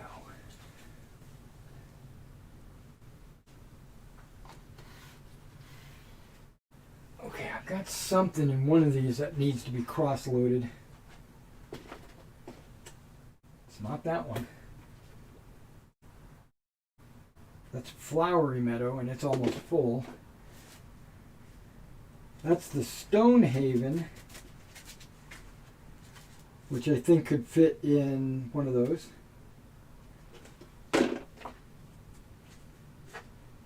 But this one definitely would fit.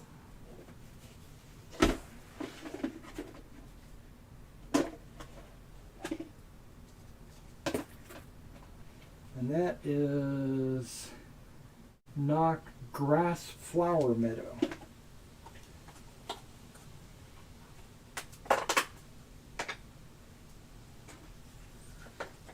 Which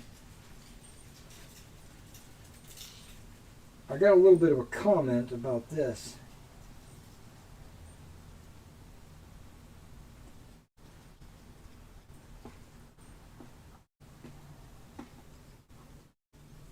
It's a mixture. It's a mixture of multiple types of flock. You've got static grass and scatter in one, came in one box or bag. I'm making a mess. But you know what? I don't even care.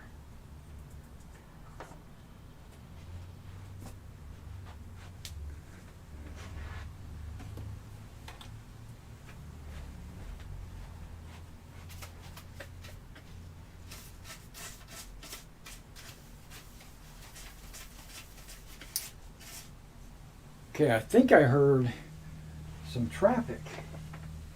Now I've got this label here.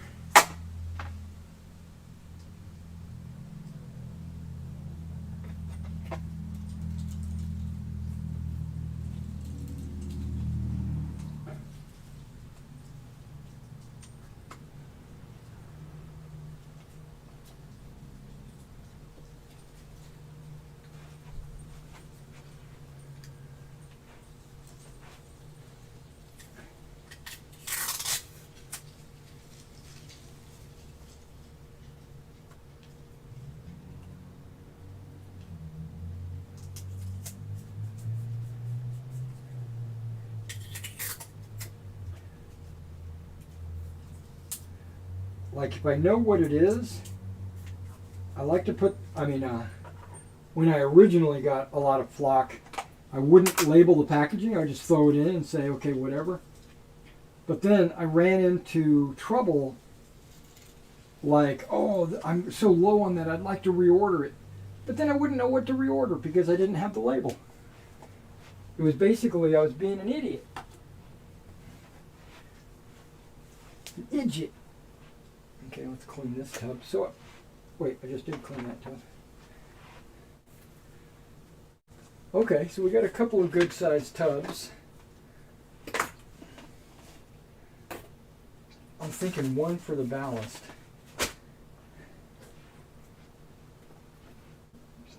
I'm not going to use that. I'm not going to use that. I'm not using...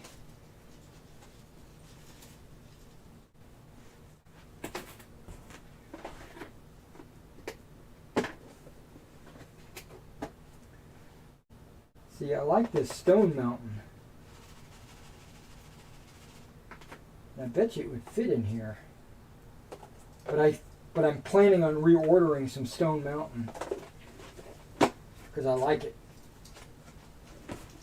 Stone Haven, not Stone Mountain. Stone Haven. Okay.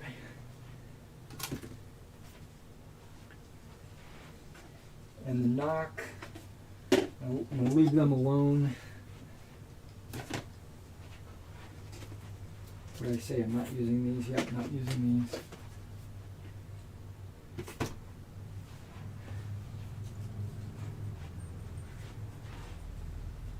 Okay, where's my other ones?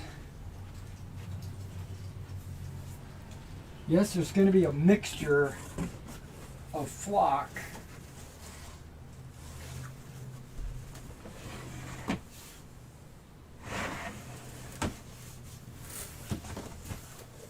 On the mountains and the hills, and we're going to kind of test it and see which ones are best. So you're going to get an opportunity. Well, you might not today, but in the future, I'll probably do another video, maybe tomorrow, showing you the results.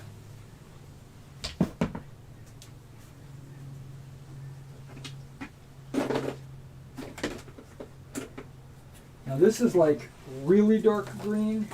Is this one empty? Okay, good. Empty. I even have some Games Workshop that I tend to never use. It's just, it's nice, but I just never use it.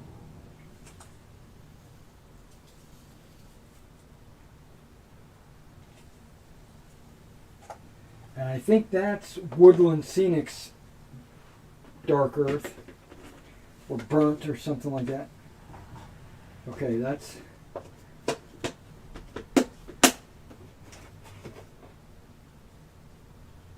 Yeah, not planning on using those, or that, or this, or those, even though those are the stones I've been using.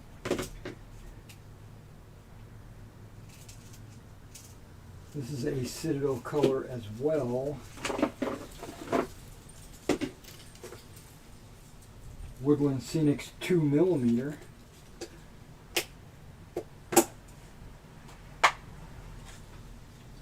That's like, okay, hang on. I thought this was Woodland Scenic's 2mm. This must be light green and medium green. Okay. I'm okay with that.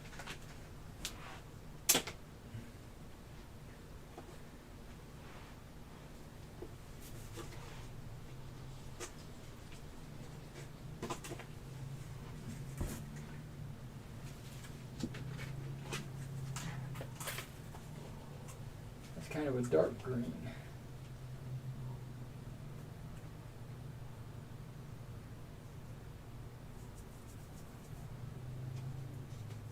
Okay. Don't plan to use this brown. Let's hold off on that.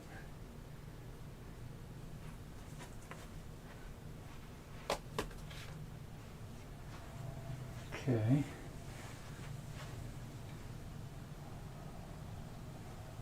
12 30.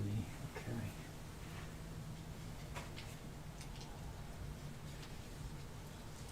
Okay, what is this?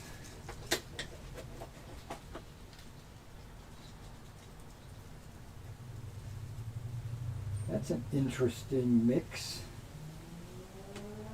with no label.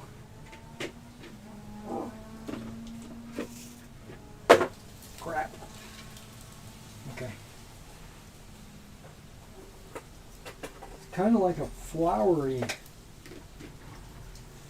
because it's got the yellow and red mixed in with it. And it looks like a scatter, not a...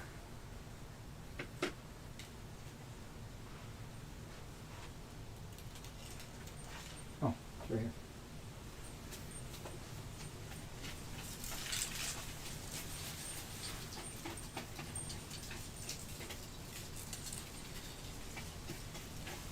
For big jobs, I use this shaving brush.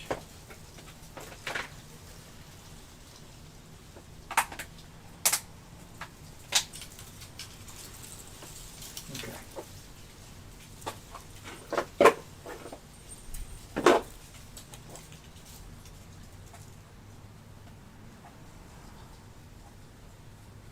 I was thinking I was going to use a little bit of this ultra dark scatter. Ultra dark. Yeah, we're going to use that. I don't think I'm going to use this. Just FYI. I don't think I'm going to use that.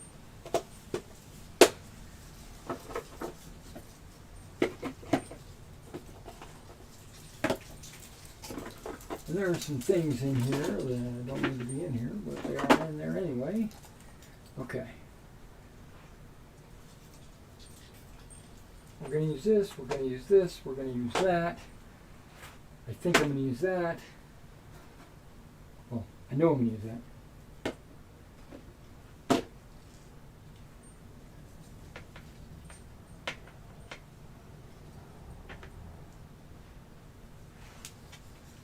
A couple of these lids.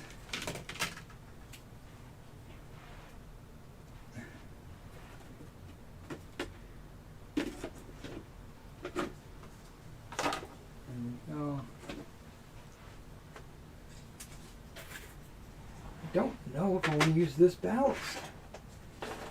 I do, because it's dark brown.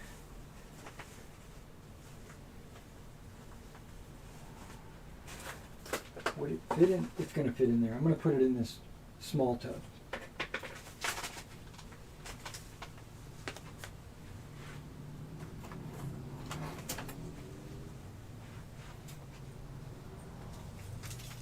I could put it in a Ziploc.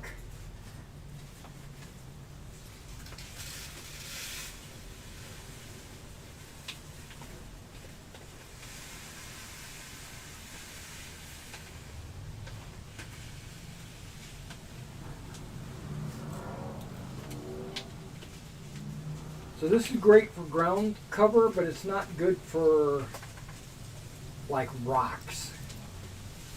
Oh, I mean, it's good for rocks. Let me back that up. Like a gravel road or dirt road or something like that. Crushed rock. Okay, let me see what it says here. Excellent for railroad tracks and gravel roads. There you go.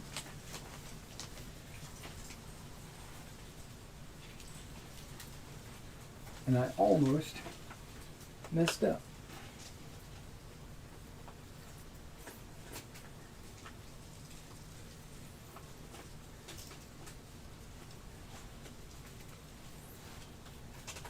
Keeping the label.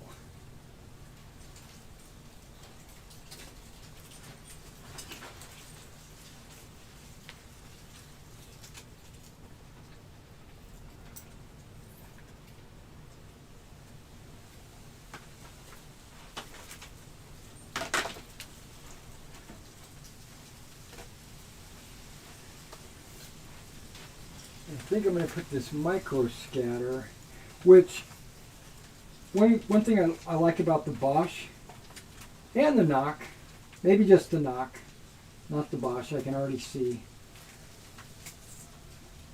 One thing I like about the Knock bags, they're Ziplocs. You can reseal them. Where this guy is not a Ziploc.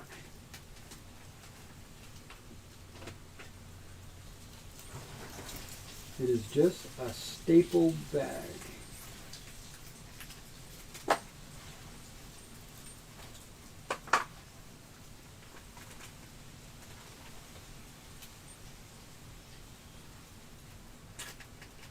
Now I'm going to use this on some figures just to see what it looks like on the figure as well.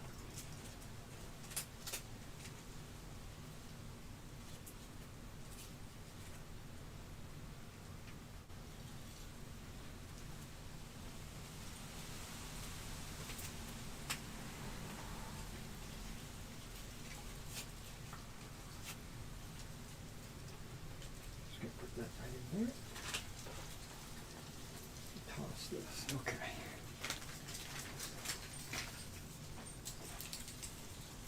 I probably should order some more of these little tubs. See, now this is dark enough.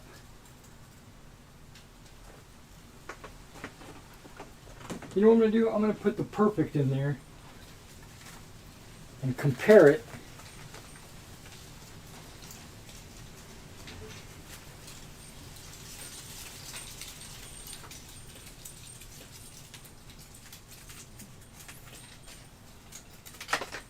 To my other perfect.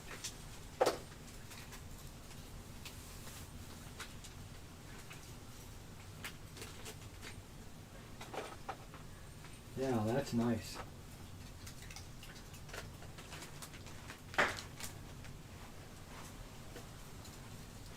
Very, very nice. But I'm not going to be using it on the terrain. Maybe I am. No, I'm not. I already know I'm not.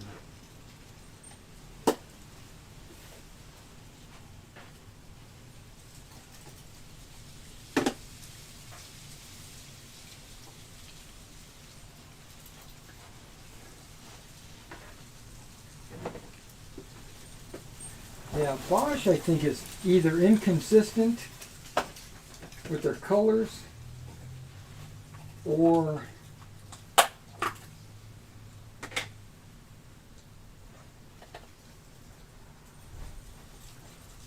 they're super close. This one looks a little bit darker, or lighter I mean. Yeah, you can see there's a little bit of lightness. But now it's good.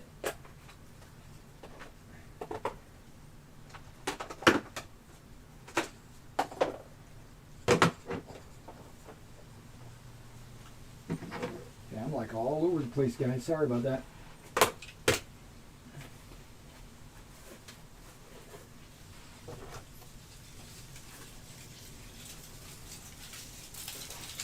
Okay. That's good. That's good, that's good, that's good. This is not going to be used.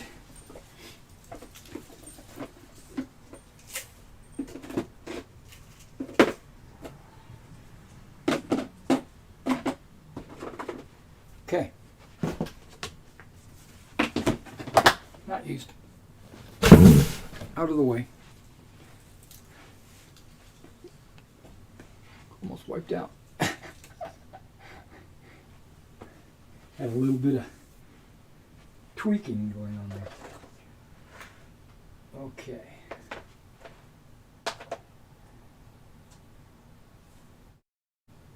Super dark. An empty tub, awesome. Yeah, anytime I empty one of those tubs, I keep it. Get the tape out of the way. Okay.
We're going to be doing the mountains first.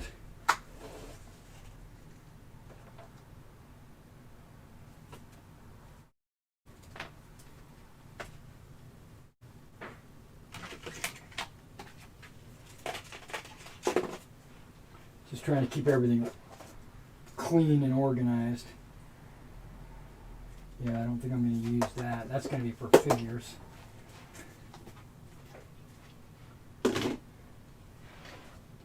I'm going to use this though.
Okay.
Okay.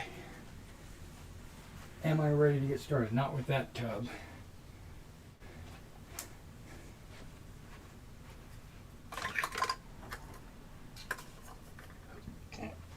It had flock in it. It was probably from when I was scooping flock up and sprinkling. Today, I'm going to be using my fingers. Oh yeah, I was wanting to put some tufts out here.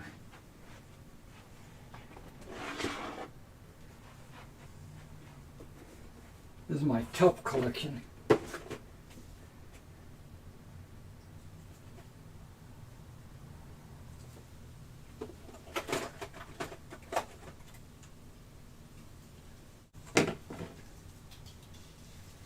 I'm going to be using a few of these for both of those. This is deadfall. This is like I bought this a long time ago, but it's supposed to be like pine boughs. But guess what? It's out of scale. Not for 15s. I don't know which tuft I want to use on anything, so and I can always go in and apply the tufts after I put the flock on. You know what I mean? I know you do.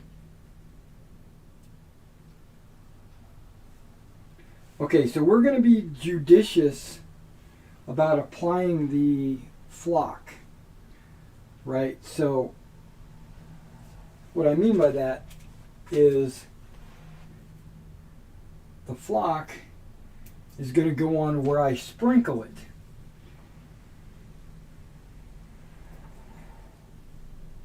And not, I'm not going to be covering the entire thing. Like, I'm not going to cover the entire thing and let it dry. I'm going to sprinkle some light green, I'm going to sprinkle some dark green, etc. Right? So you'll get exactly what I want, if that makes sense. Okay, so let's see if I can't help you guys out a little bit here.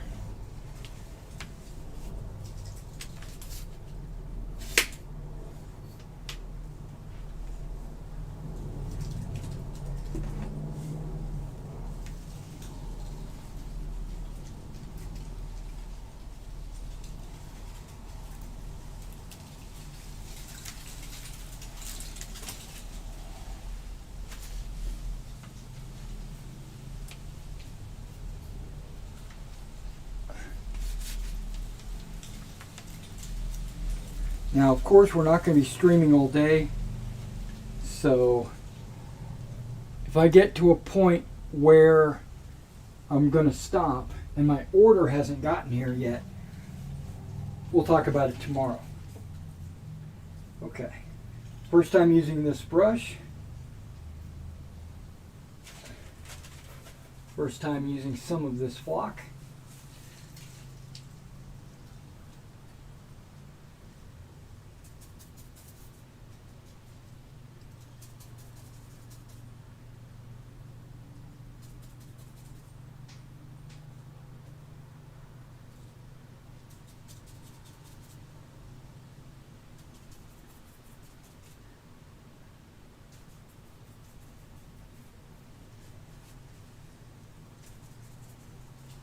Okay, this brush doesn't want to, or the glue doesn't want to stick to this brush.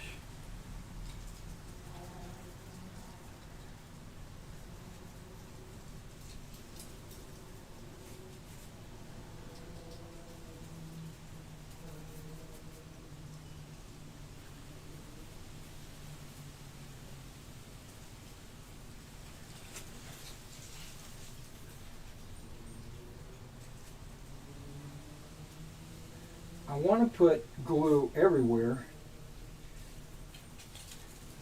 I think I'm going to have to water this glue down. I thought it was already watered down, but it's coming across as being pretty thick.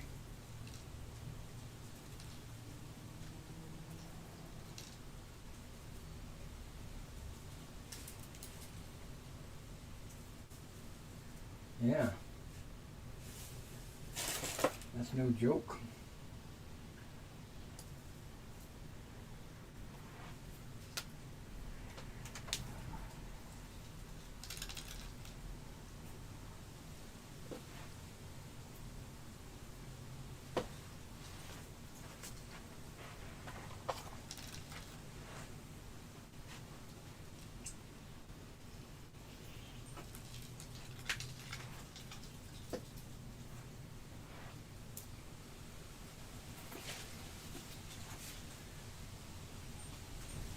Okay, now I gotta stir it up.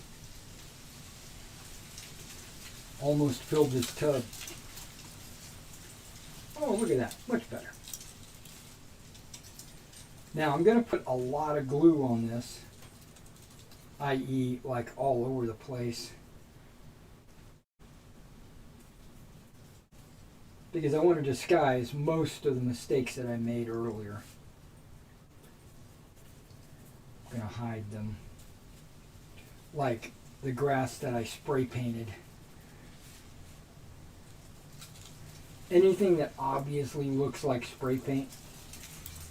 I mean, if it still looks good, like grass or whatever, I'm going to leave it alone.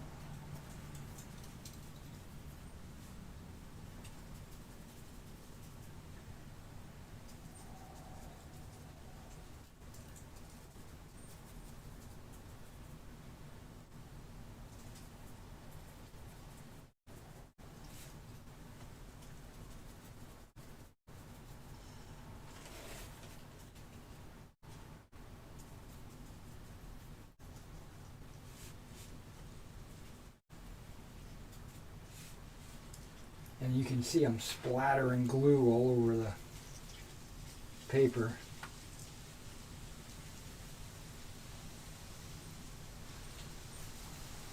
Which is why we have it there in the first place.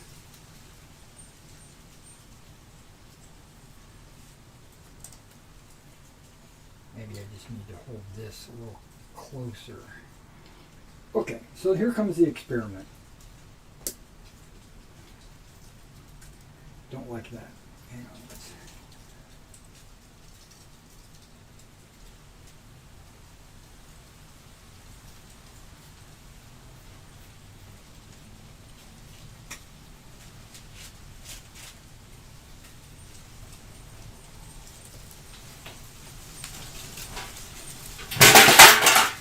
Really? I guess it's windy outside. You know what I think I'm going to do? Use one of these for applying the glue. And using the other one for applying the ballast or flock or whatever I'm doing. Okay.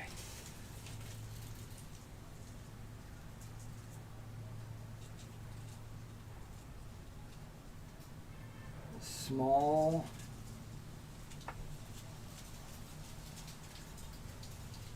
pockets of dirt.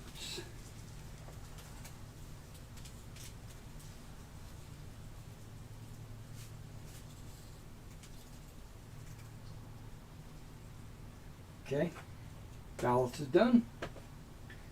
Super dark green.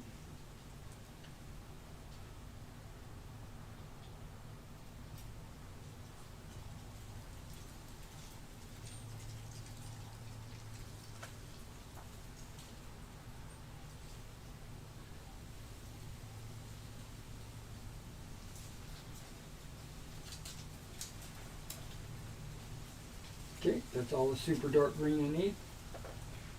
Now we're going to use the micro, but we're going to put it on a little bit larger.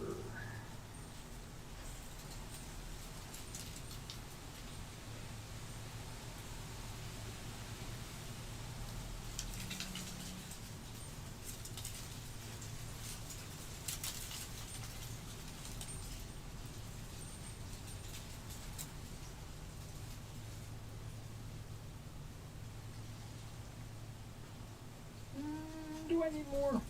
Maybe.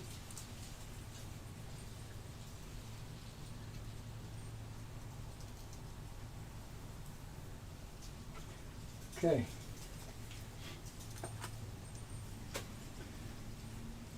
Now this is static grass.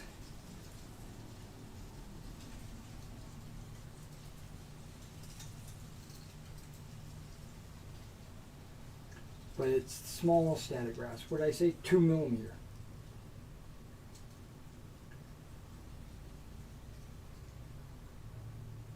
I find 2 millimeter to be very easy to apply. When you start getting into the 2.5 or larger, it starts becoming a little more unwieldy in your fingertips or whatever.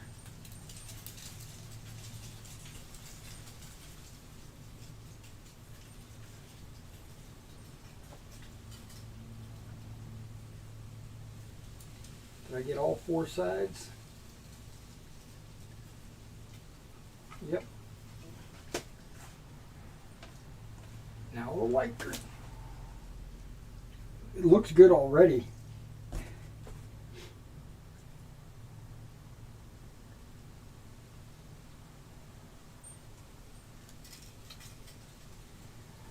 problem with this static grass is it will shake off.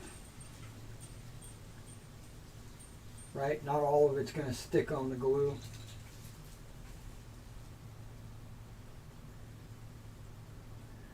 But I'm going everywhere that it looks like I applied some glue.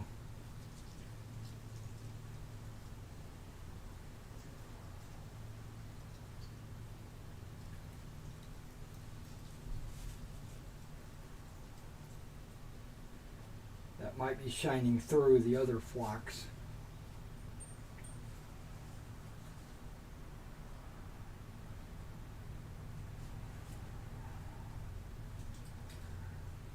Now this is going on good, and it's falling flat. It's not flying in the wind.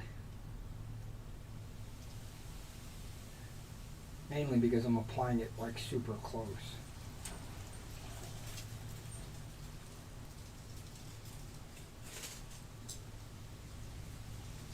Okay, so do I see any moisture shining through? Maybe a little bit right there.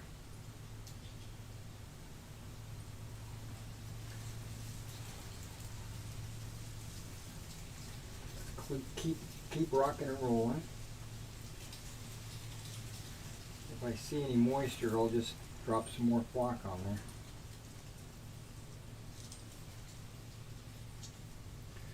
Okay. Now I'm taking my finger and I'm pushing everything, all colors, dark green, light green, stones, scatter, flock,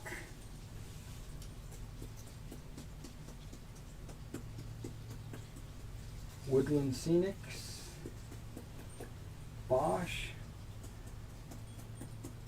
ballast,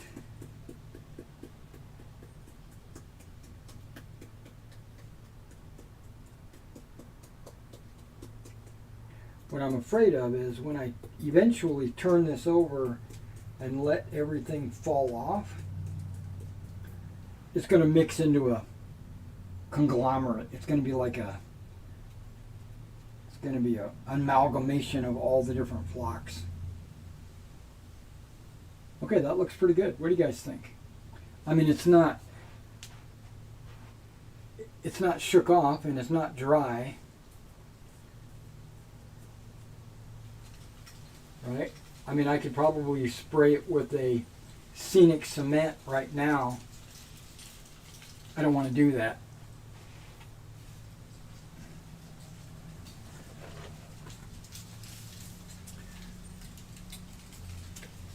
Now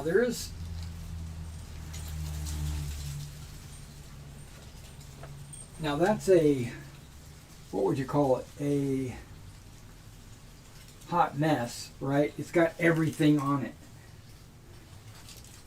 I was actually thinking about doing, like, focusing on just a couple of them instead of all 5.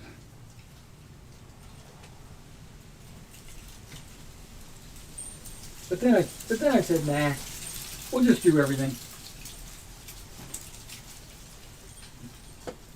And then we'll be able to compare it on the item, right? Okay. Okay, we're going to do brush. And we're basically going to do the exact same thing, but flat.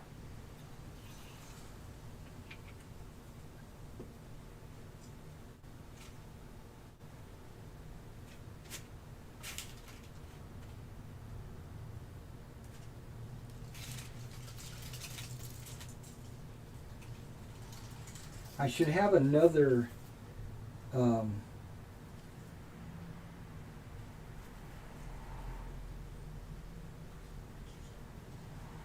paper just for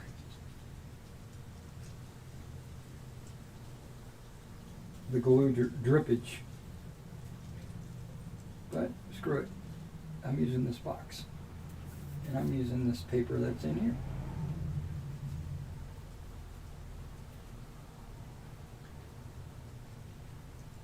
Now whenever I do terrain that's got edges or corners, I try to hit all the corners.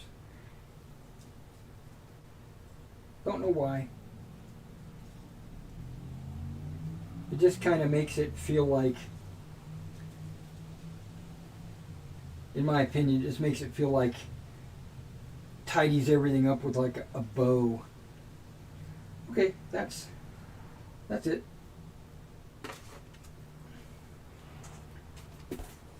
What are we doing? Some coarse ballast. And I put in like little areas.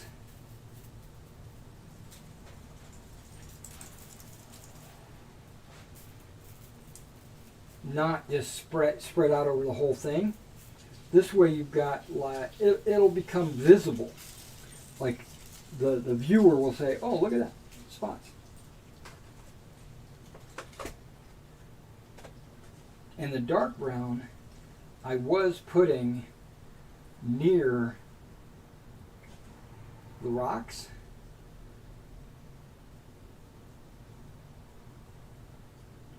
To kind of make them stand out a little bit more. Plus, this is super fine, so it'll fall down in between the rocks.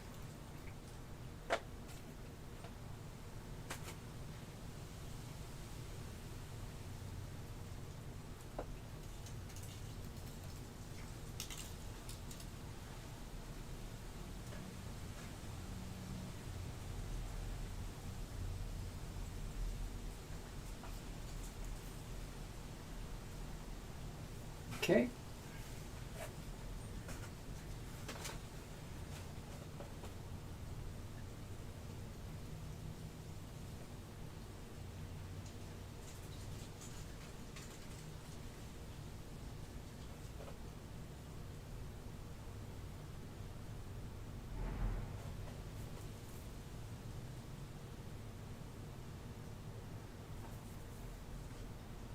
Alrighty.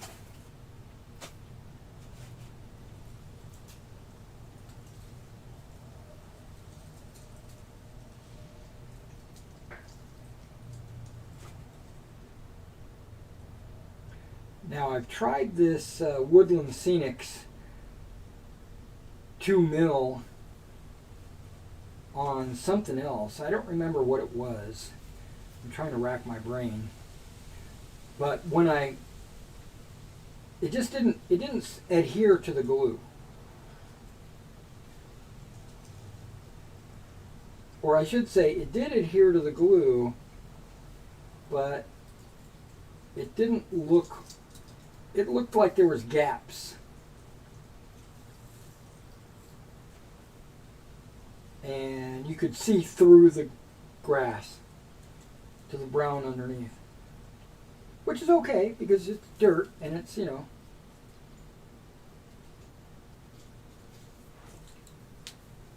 So that's going to be my scrub base.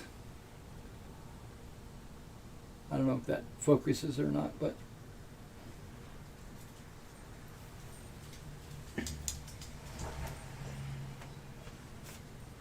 Got glue on my wrist. Now, on the scrub, I am going to put tufts to make it look scrubby. Scrubby.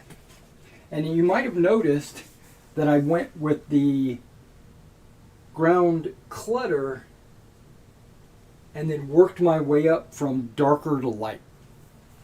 You might notice that. Or you might not notice it. But. Okay, we're going to do this monster.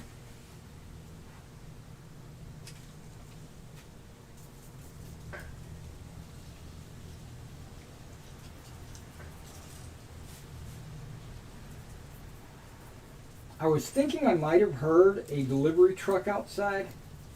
I'm going to have to double check.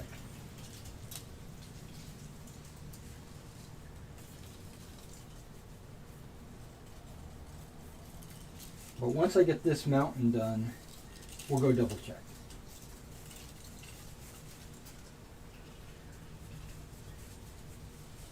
And again, I don't want to put things on the mountain that stand up too tall, that can't be moved, because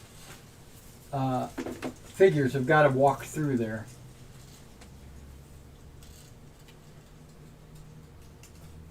And I noticed there's some clump foliage sticking up. And I don't have any problems with clump foliage in the small scale like those. But if I tried doing like a wall or a fence or a tree, it would make it hard for figures to move through the area.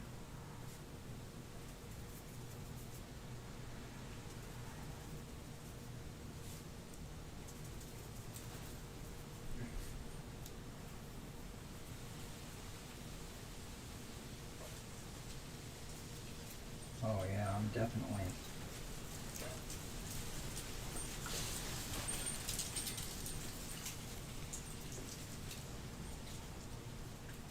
Got to be a little bit more careful with my brush. Splattering glue all over the place down here.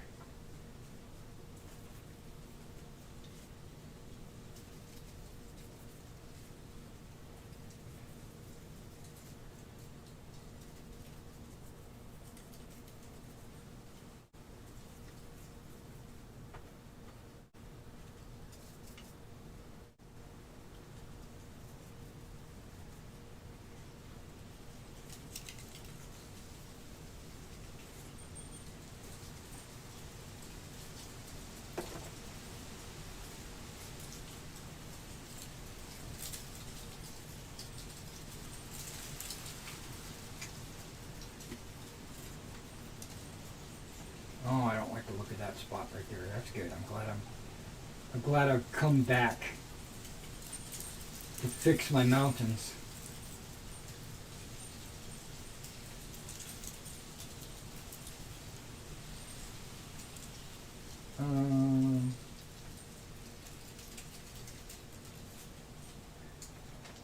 I think I'm happy with this.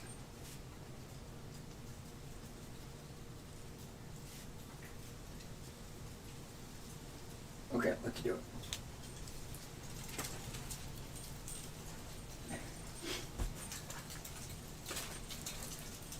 Again, gravel in spots.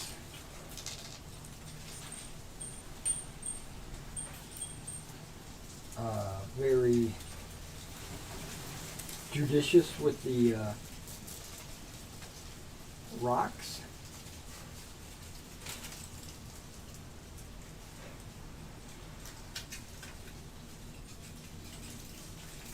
Okay. Again, super dark green, shadows around the rocks.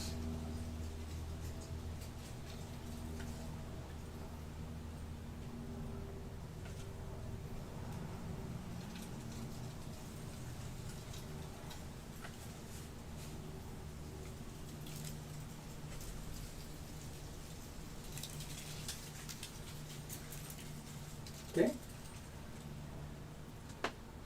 Then just dark green in the majority. Yeah, the majority of the of everything I'm using this dark green.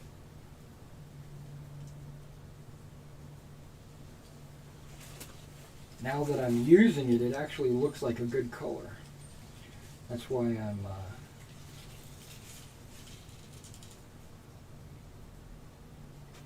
using it. If that makes sense. I don't know if you guys can really hear me because the mic is behind me.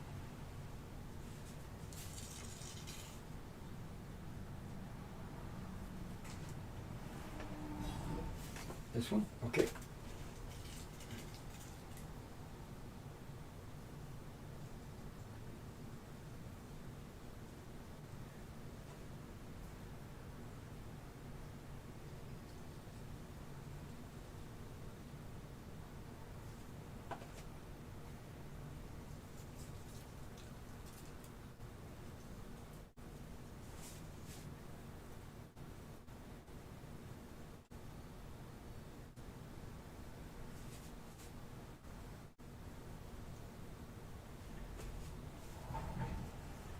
So I'm sure the dark green and this other green is a big contrast, which is exactly what I'm going for. That's looking good.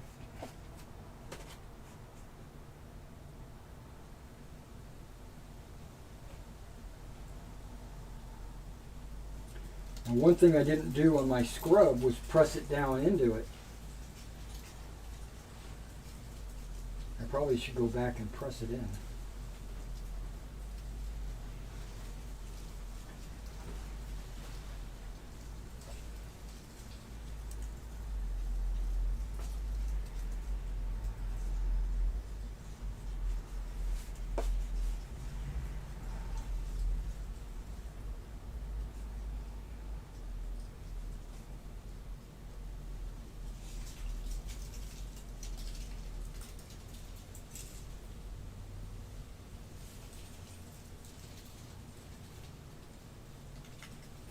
Now I guess what I could have done was sprinkle each color on and then shake it off before I did the next color, and that way it would keep it mostly separated. But I felt like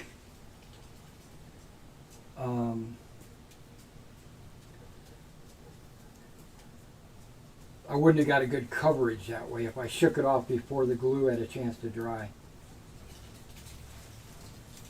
Because like I mentioned before, the Woodland Scenics static grass, previously it felt like I put it on nice and thick like this, but then when I shook it off it was like super thin. Okay, that's pressed in.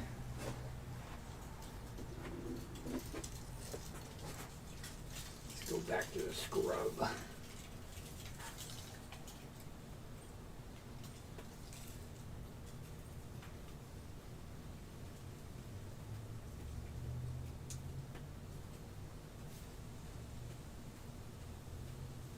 Yeah, I can already see some things moving around, but that's just stuff on the top. Yeah.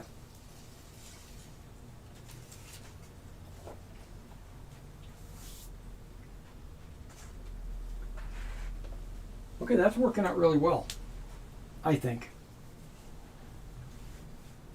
Well, I don't know yet. We'll have to shake it off. We'll have to shake it off and then find out. Okay, like I said, when I was done with that mountain, I wanted to go outside and check to see. I think I heard a truck.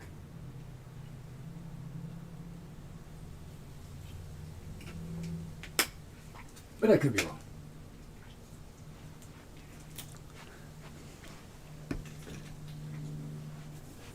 Be right back.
Nope, no torque. And that big collapse you heard outside was some SCA loaner armor.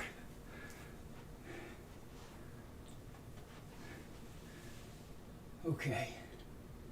See how this is becoming like a conglomerate? I think when I shake everything off, it's going to look like that. You can't really see, it's the glare. Okay, I'm taking a breath.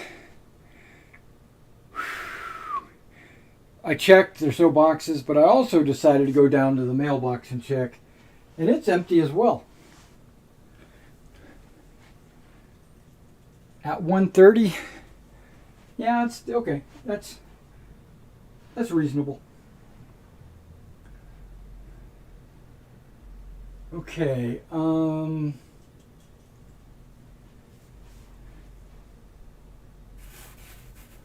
going to do a couple of hills.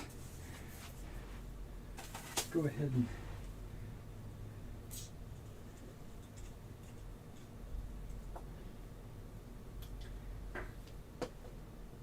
okay, so we're going to, on this hill, we're going to do an experiment. What we're going to do is I'm going to do what I do, but after each topic, I'm going to shake it out, right? Just so we can compare once they're dry.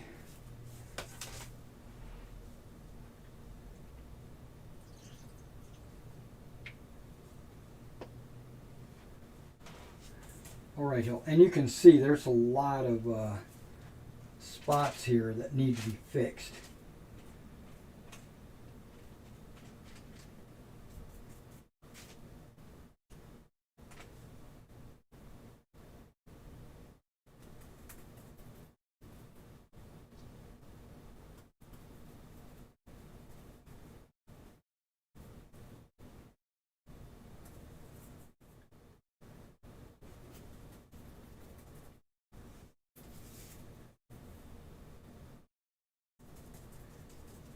There's some big rocks on this, which is good.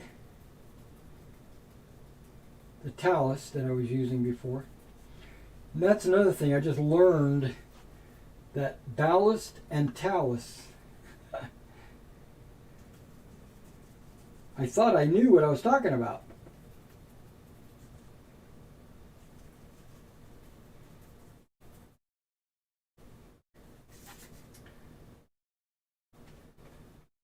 Now, when I used to own my brick and mortar store, I carried Woodland Scenics in the store, right? I had all kinds of things like flex paste and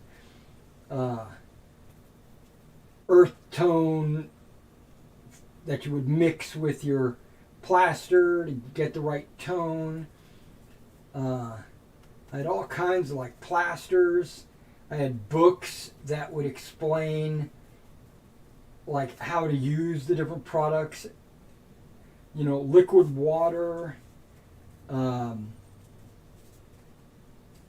know, as in water should always be liquid, but yeah, this was like stuff you would pour onto a train set or whatever. But yeah, I had a whole rack, you know, like a spinner rack that had all the different products on it.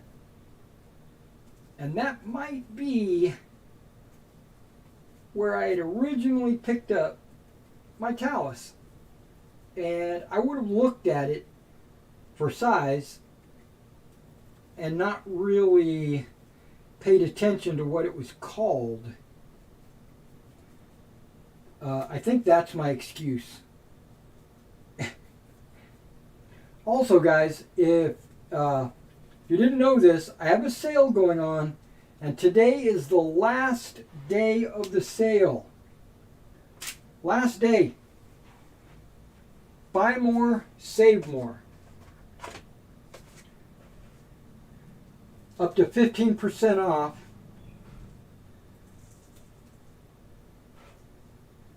If you buy multiple items.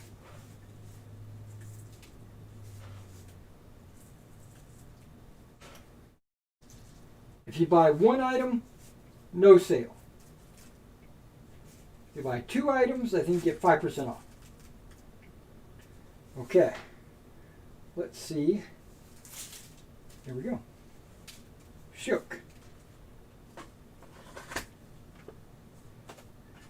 I don't think I'll be able to do that with the dark green.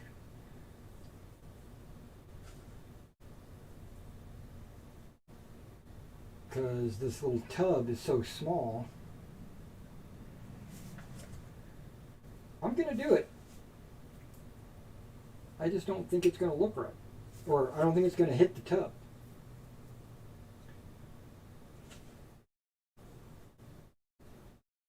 But we'll give it a shot. Okay, well that's not too terribly bad. Making up a little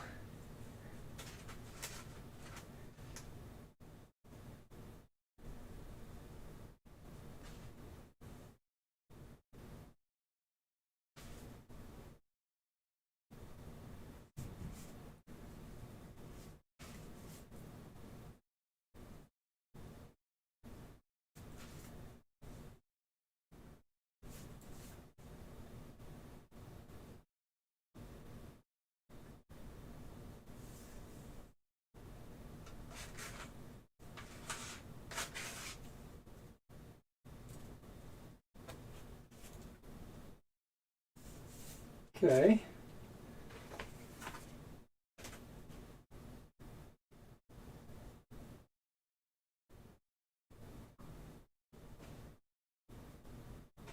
Okay, so I'm not gripping anything.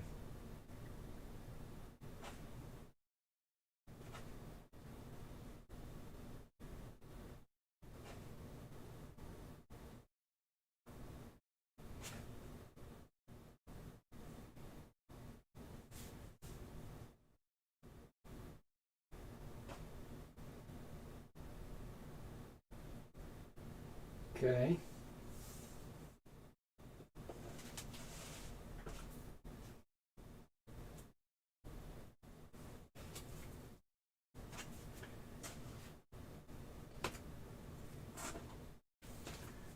And finally,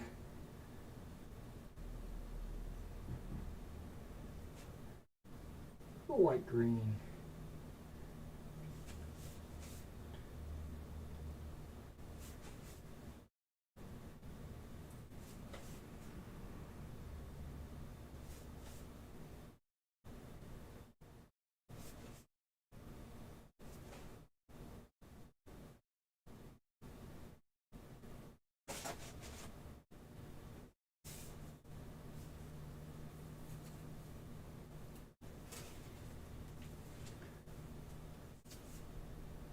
Okay, let's set that up to dry, and then we'll be able to compare it.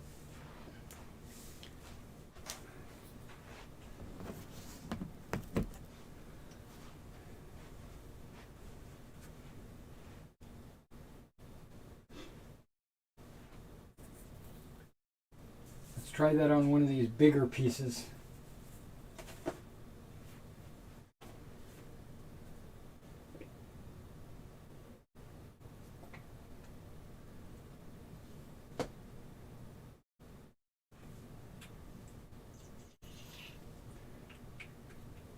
Yeah, my wife, she still plays in the SCA, goes to various events and stuff like that, and the Shire used to store their stuff here at this house. They've got a trailer, and we would leave it in the top of our driveway, and then when this other person took over as our seneschal, the Shire stuff basically was transferred over to her house, and then so we haven't had the trailer for a couple of years now. And then she said she was moving Don't know where. I'm pretty much out of the loop right now. But she said she was moving, so they decided that the only other place they could store the trailer was back at our house. I'm like, is there no one else that can hold on to that? I mean, I don't really care. It doesn't bother me that it's here. It's not in the way or anything. It's at the top of our driveway where we don't park there anyway.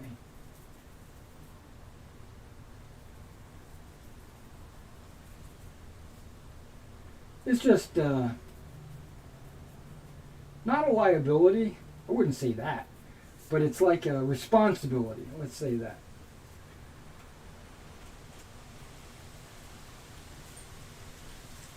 Like if somebody drove up and hooked up the trailer and drove off,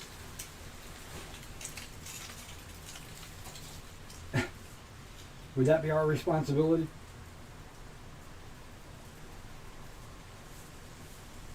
And with it, with that trailer, came the Shire's loaner armor,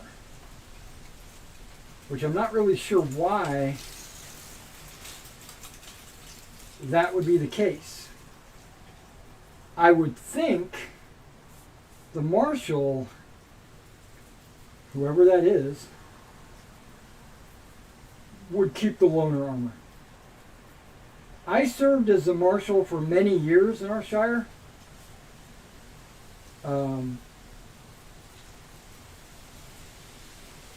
Yeah, many years. And I kept the loaner armor.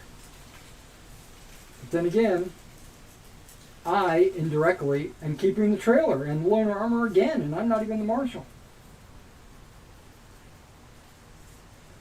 Indirectly. You know, through my wife unit.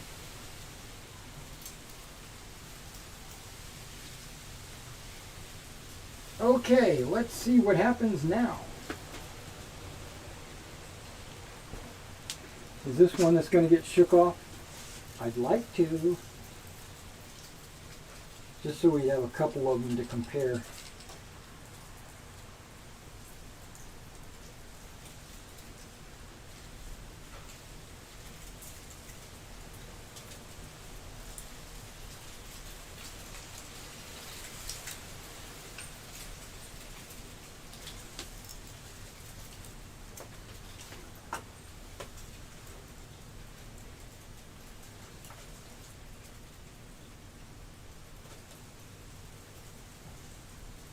When I put the dark green, I don't put it like all over the stones. I put it on like one side of the stones.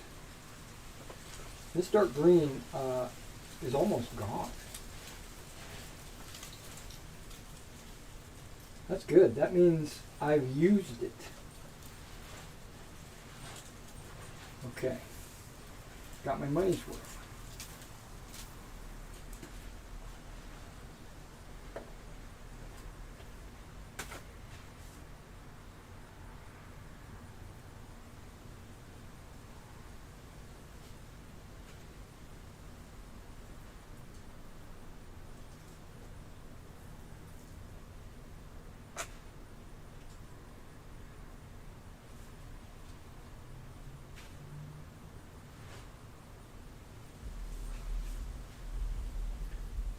So if you're watching, I doubt if you're sitting there staring at the screen. You're probably, now this is just me. This is what I like to do. I'll put a stream on and then I'll paint some figures with it playing in the background. So I bet you that's what you're doing as well. I'm just guessing.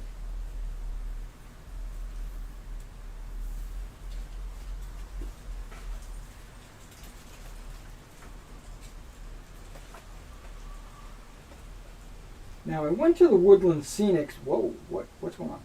I went to a Woodland Scenics website, and I think what they said for the figures, because they have like a Wargaming figure section, believe it or not. I think it said apply the static grass to some PVA glue, or actually I think they said scenic cement, because it's their product. And they said after about a minute, you turn it over and shake it off so that the static grass will stand up.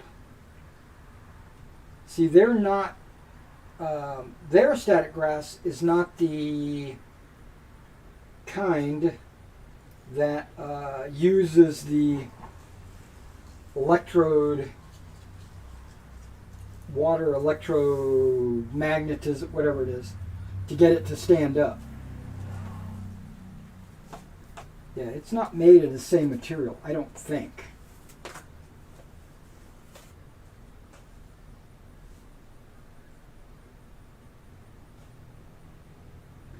I think it's more polyester, plastic. I think.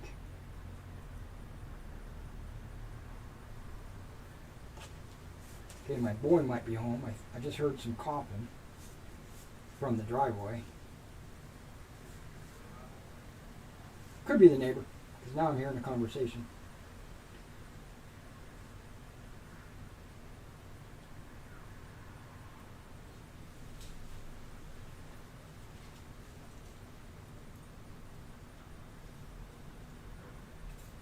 Okay.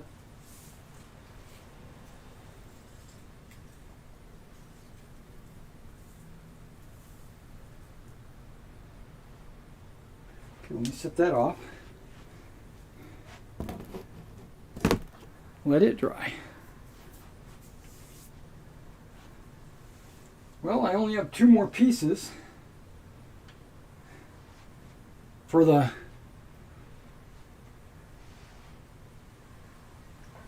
this.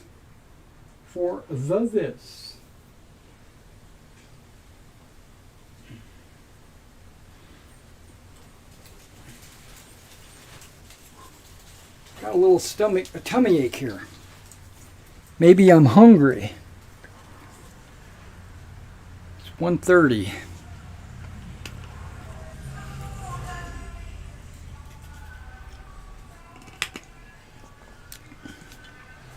Also, I'm almost done with those SS models that I'm working on commission.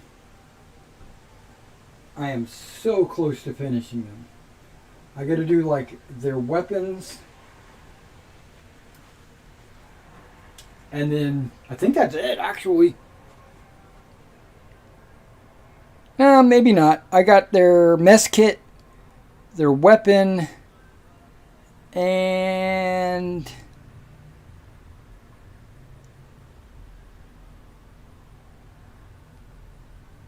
yeah, mess kit, weapons, and then I'll just have to wash and dull coat.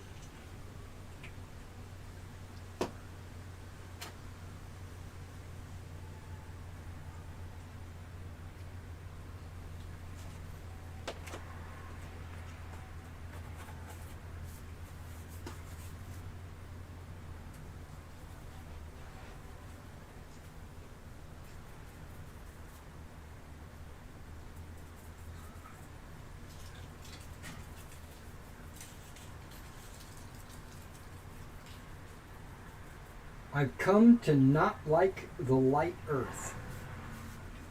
Not on like pieces like this. For a trail through a urban area or the yard of a house or something very specific, yes. But on big swaths of terrain pieces or tabletop or whatever, I don't like that color. It looks too sandy, like too light. It needs to be darker. So the medium earth tone and the dark earth tone are really good, in my opinion.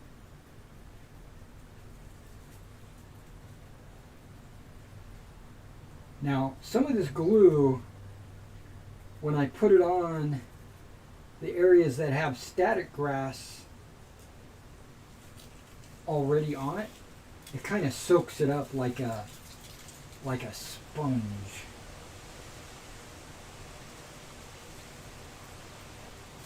Which is okay. I'm so okay with that.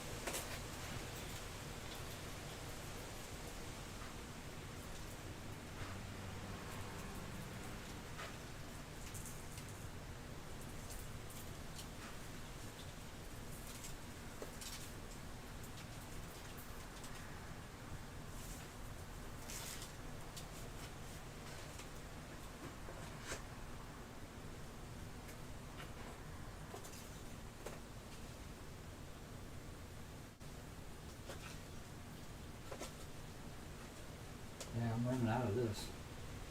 Hard to grip.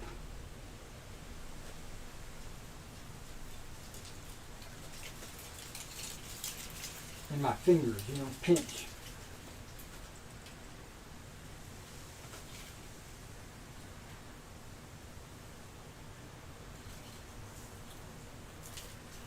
I mean, it probably missed that little tub.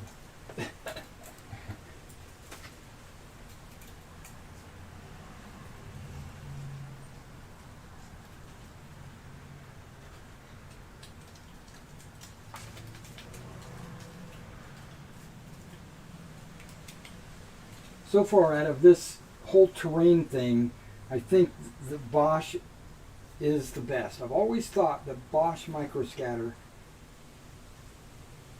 is the best for figures. And it seems like it's the best for terrain as well. This feels that way.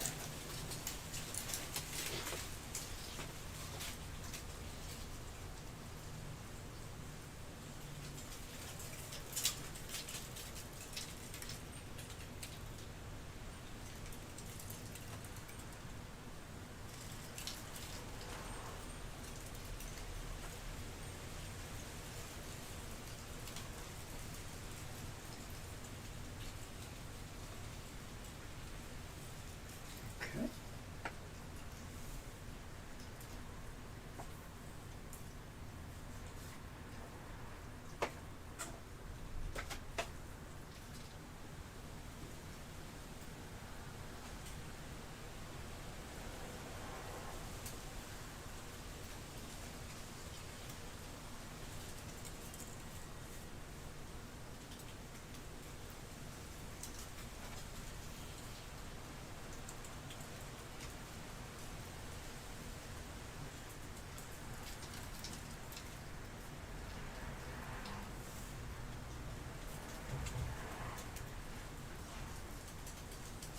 Want to let this sit, but okay, I guess I could sit on there. Last piece. I flew through these. Not really.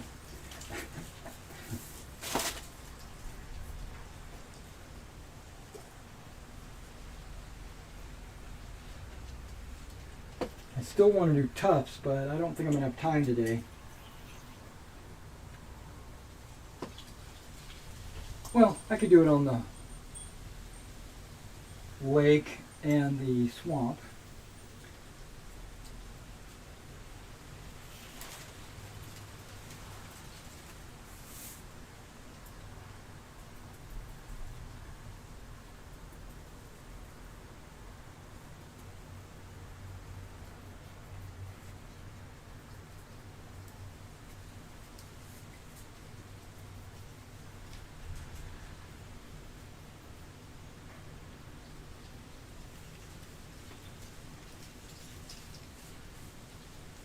Now I'm noticing, FYI, there are camel hairs, which remember this is a camel hair brush, are falling out. I already see a couple of them down here on the bottom, on the paper.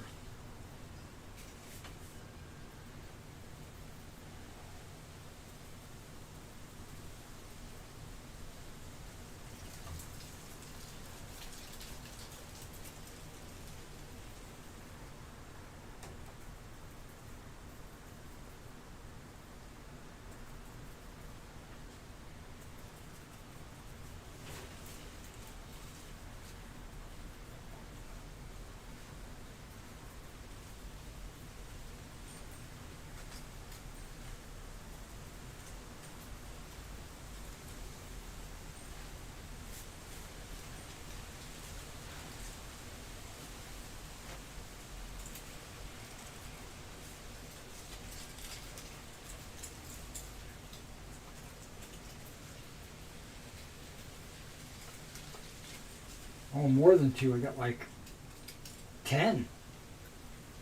Yeah, this thing's falling apart in front of my eyes. Disappointing.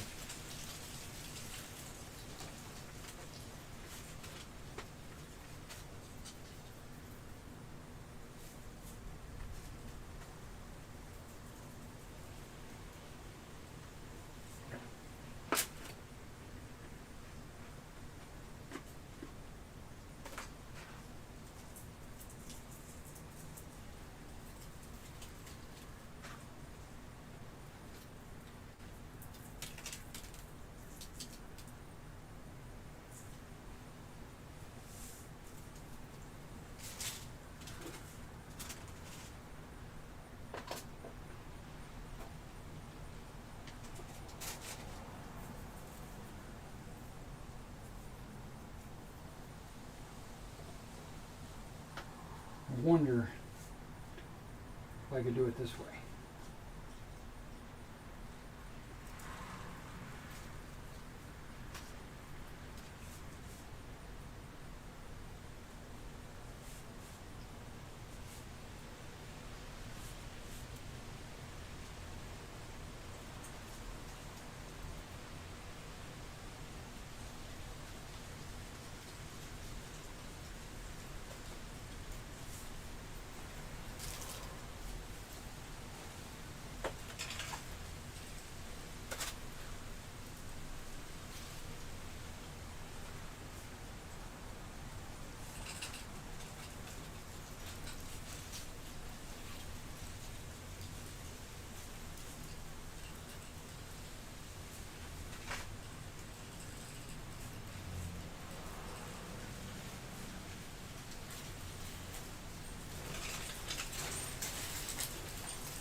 Okay.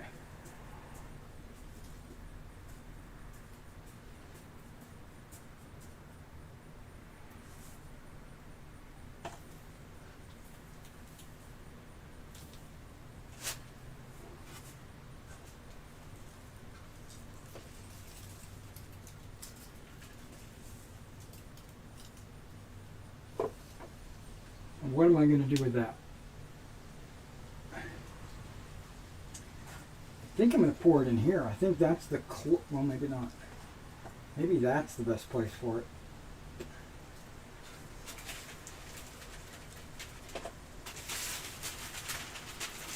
I mean, I could consolidate it and put it in its own little thing, More dark than light? Yeah, I think so. So let's go dark.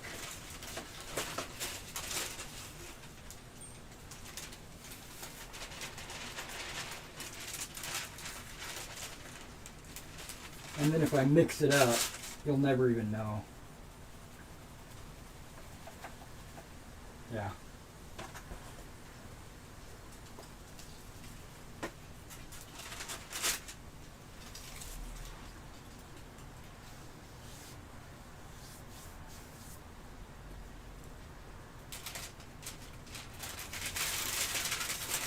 Okay, I think I'm going to throw this away.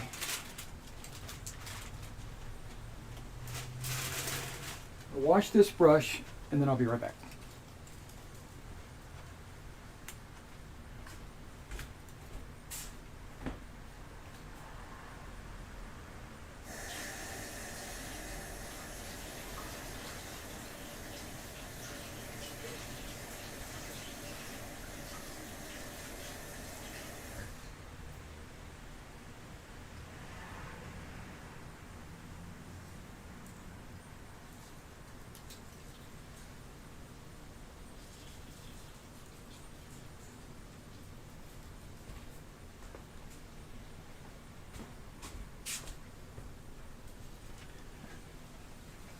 Okay.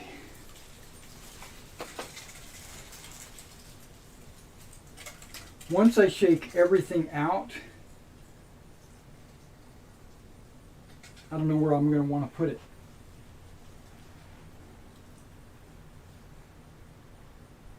I might put it in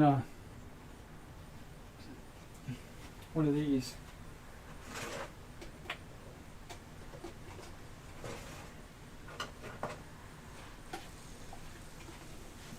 I might put it in that.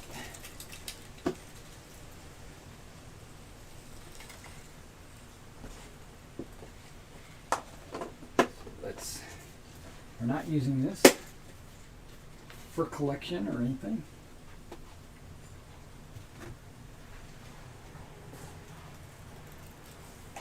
I'm not going to be using these for collection. Or this.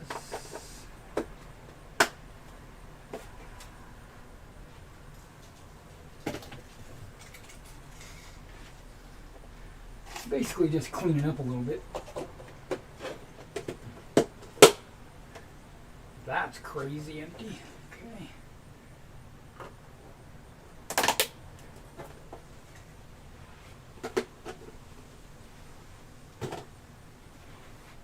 Okay. Tufts. Tufts, you say? Okay.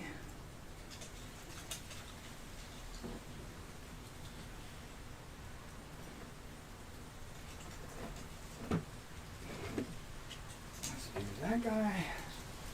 Let's do that guy. Now I do plan to put some more water paste on this, but maybe not today. You can see how it's glossy through there and then it's dull around there. I've decided to experiment with these two new tufts.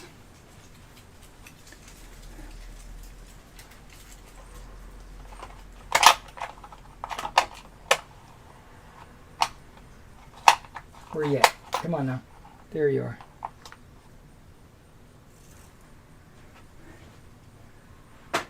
Tweezers.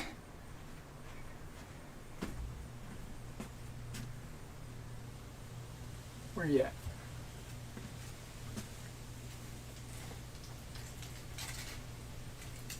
And tacky glue this time. Okay, I can put this away really because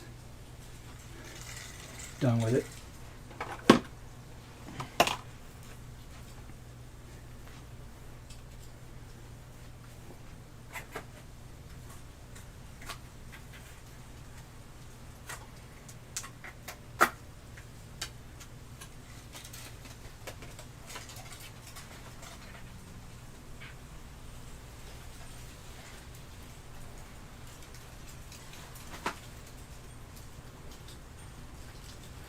And some people will put the glue on the tuft, some people put the glue on the base.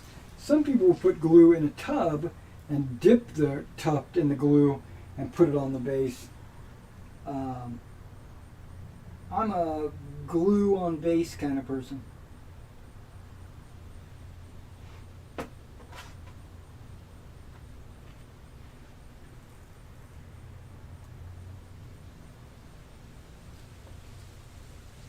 Okay, that looks really good.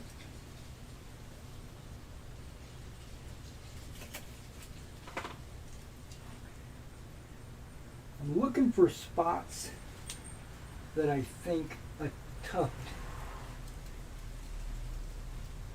would grow.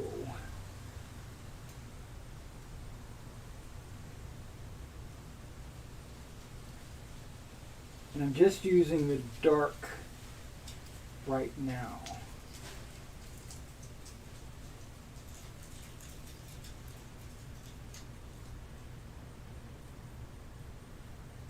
There we go.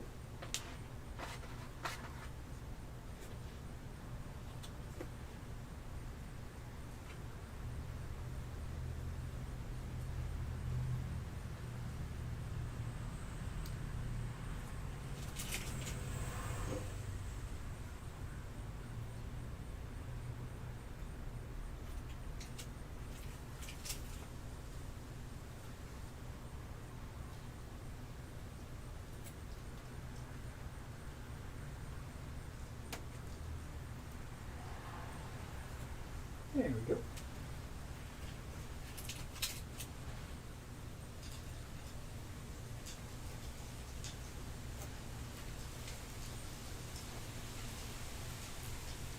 Okay, there's all the dark ones on that.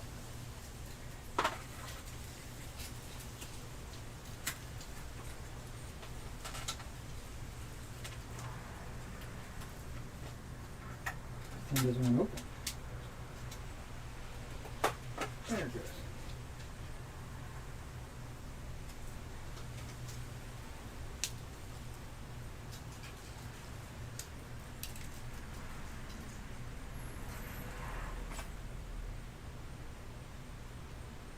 There's 1, 2,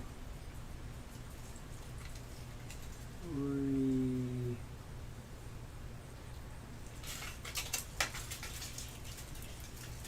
4,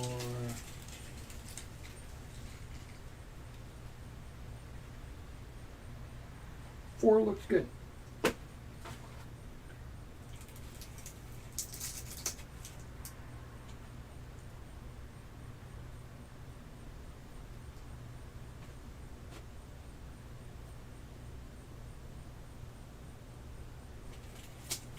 Yeah, I'm kind of wiggling it around in the glue so it gets all over the tuft's base.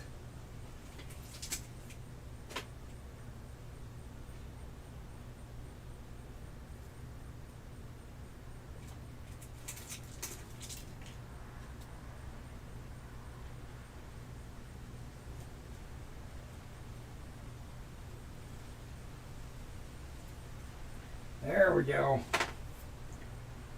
Now that swamp is what it looks a little bit better. It looks like what I wanted it to look like.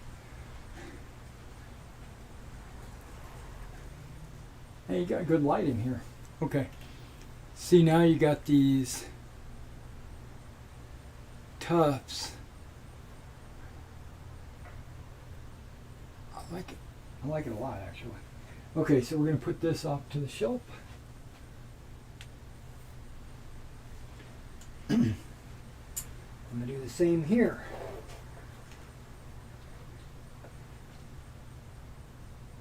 And they're going to glow? No, they're going to grow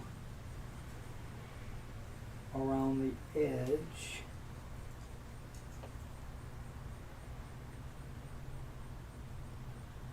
Of the lake.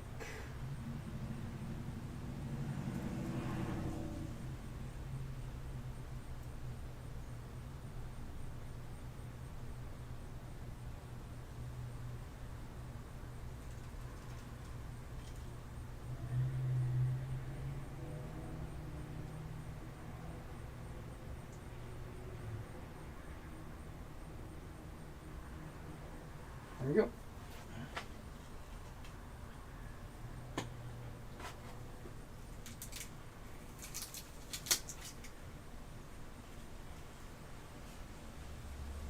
Light green next to a dark green.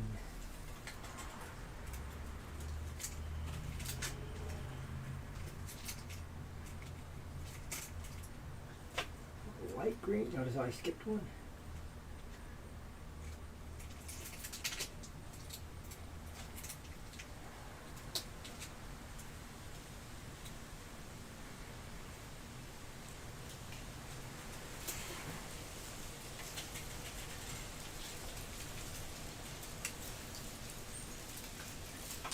I think that's it for the light green.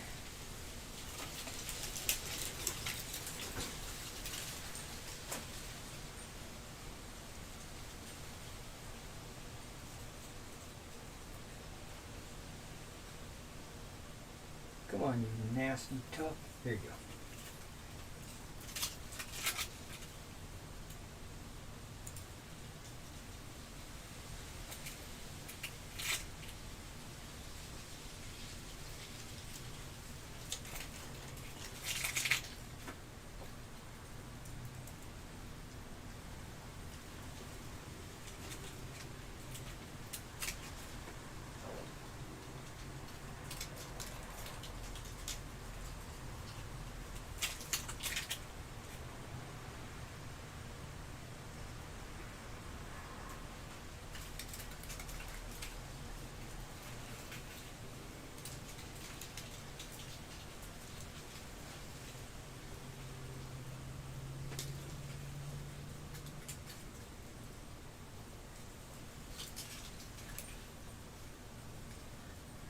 And that's it for the dirt ring.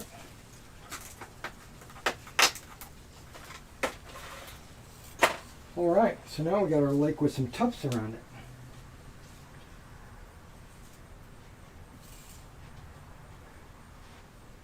Not only clump foliage and grass, but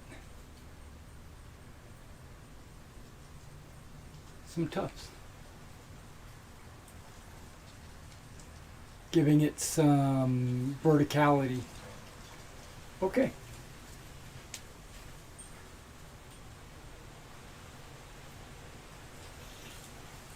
Now I was going to put tufts on my hills, not necessarily these guys, but probably some of those guys, but also some of these other tufts that I have in there.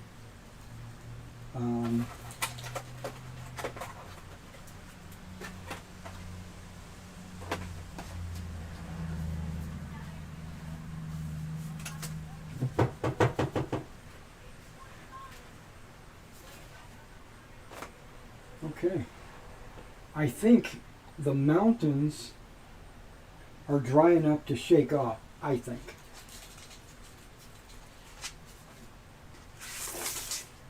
Maybe not this hill.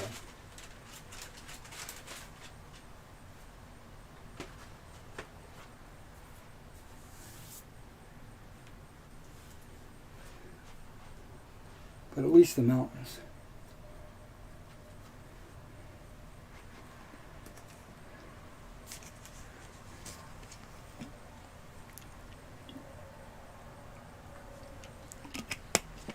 All right, guys, give me a second. I'm coming over to the computer.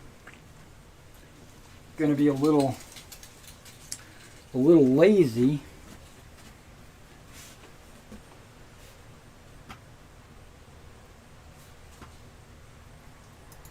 Go to my email. Come on down to Victrix.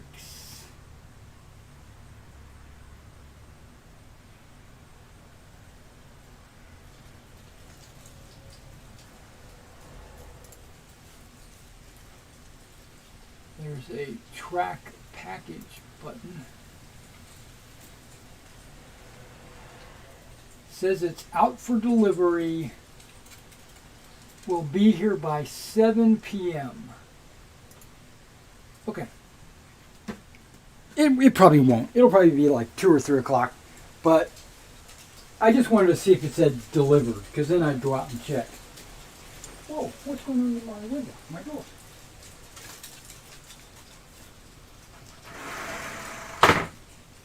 I think the wind might have blew that open. Okay. Do I think? No, I don't think. I don't. I just do. Yeah, do I think these guys are dry enough for me to shake them out?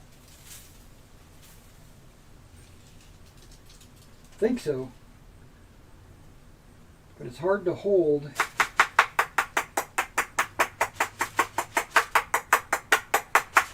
And knock.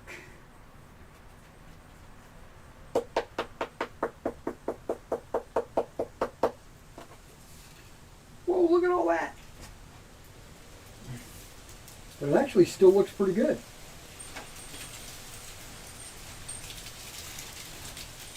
Yeah, that looks way better than previously. Now, I don't know if you can see this, but there's a little bit of, I don't know, maybe that's just the color of the lighter flock. But it looks white, like the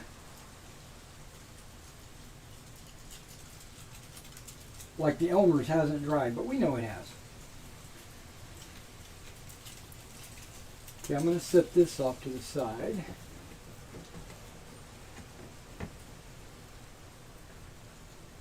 The next thing we did was the scrub base, which definitely needs some tufts. Look at all of that falling. Look at all of that. Okay, hang on. I don't know where to grab it. I'm trying to grab it on the edges, but my hand's not big enough. Okay, whatever.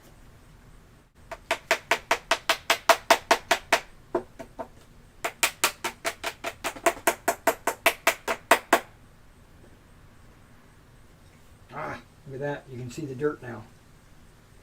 You know, now I could go through and like brush all this off, but that's another step. I'm going to let this dry even more before I brush anything off of it.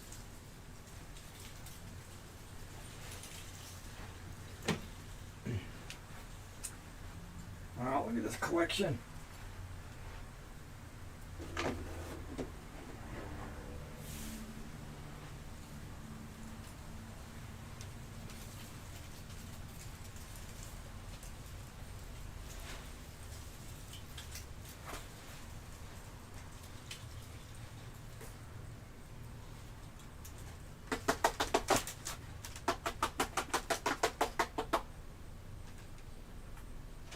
I'm not brushing anything off. I don't need that.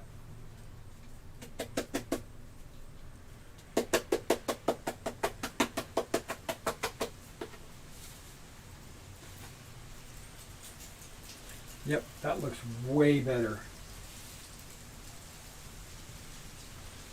Way, way better. It still has to dry because I'm still seeing some wet spots, it looks like. It could be wrong. It might not be wet spots, but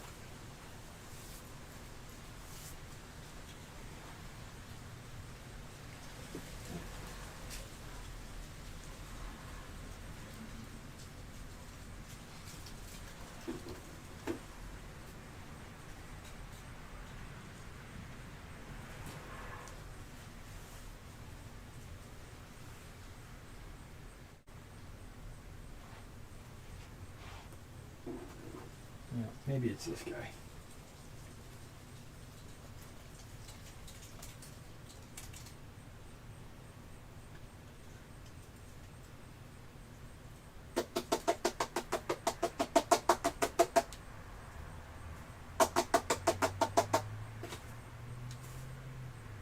Looks good. So all that's been knocked off. That was the last piece I did, right? Okay, we're not going to knock that off.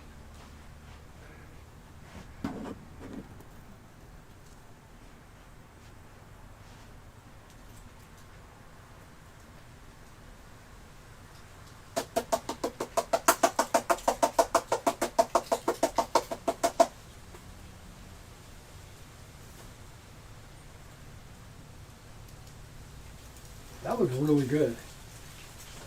And this is one of those pieces that I shook stuff off before I went to the next color. I think these guys, I layered it and then knocked it all off at one time. Not sure about this guy. But yeah, he's got a lot of moisture shining through it. Looks like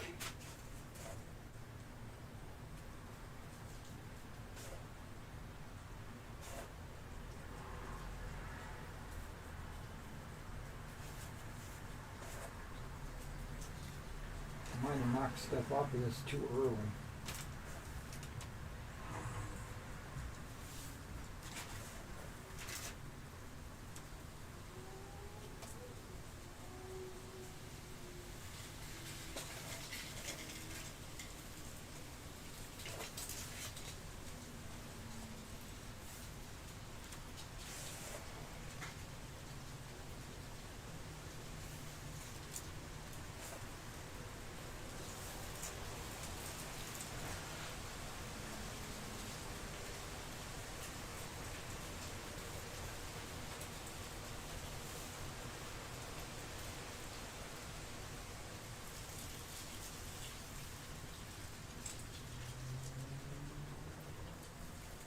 Oh, and they're all starting to bleed through, aren't they?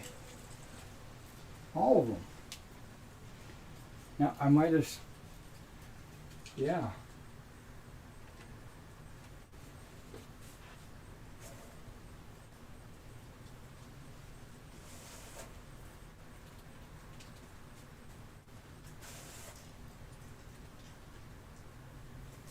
I think it's the static grass.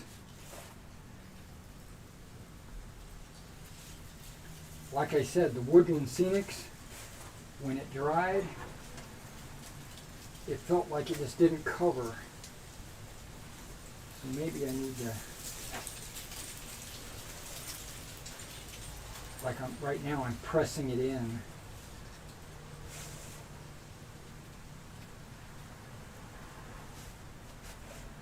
But it's also okay because once that Elmer's dries, it's brown underneath.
Yeah, it's really windy, but it's warm.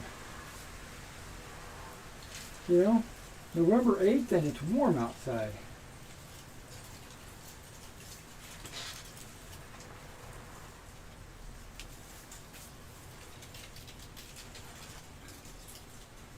Okay, so I don't think I'm going to shake any more of this off. I'm going to let it soak into the glue. I'm going to let the glue completely dry before I shake any more of this off.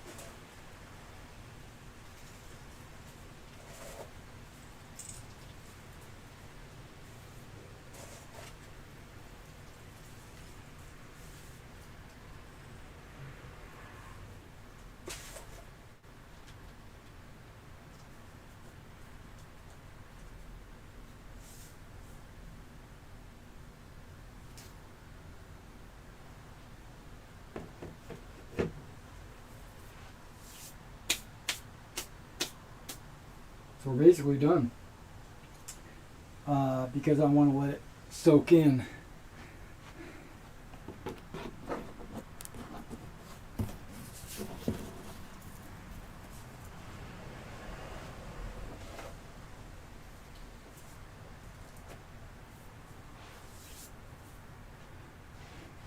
Yeah, these look a lot better already. I mean, even with the Elmer still not dry, they already look a lot better than they did with that light earth shining through the flock. And then I had to go back and spray paint it and stuff like that. I like these little stones. I think that is going to really make this whole terrain kind of blend. Like when I've got all these pieces on the table, it'll look like they all came from the same, mold. Unfortunately, the villages and the vineyard and the woods don't have those stones on them.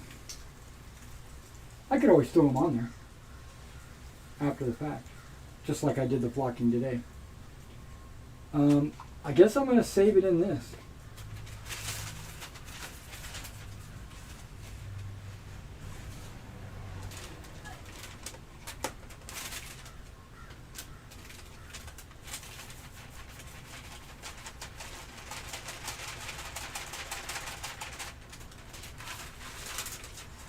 And I've got a mess right there. That's actually a good flock. I could use that on a figure. Well, we all know I've got a whisk broom that I'm going to be able to clean that up with. No more tufts. I'm not going to tuft anything until it dries. So, one last check for Victrix. And if it's not here, we'll close out the video.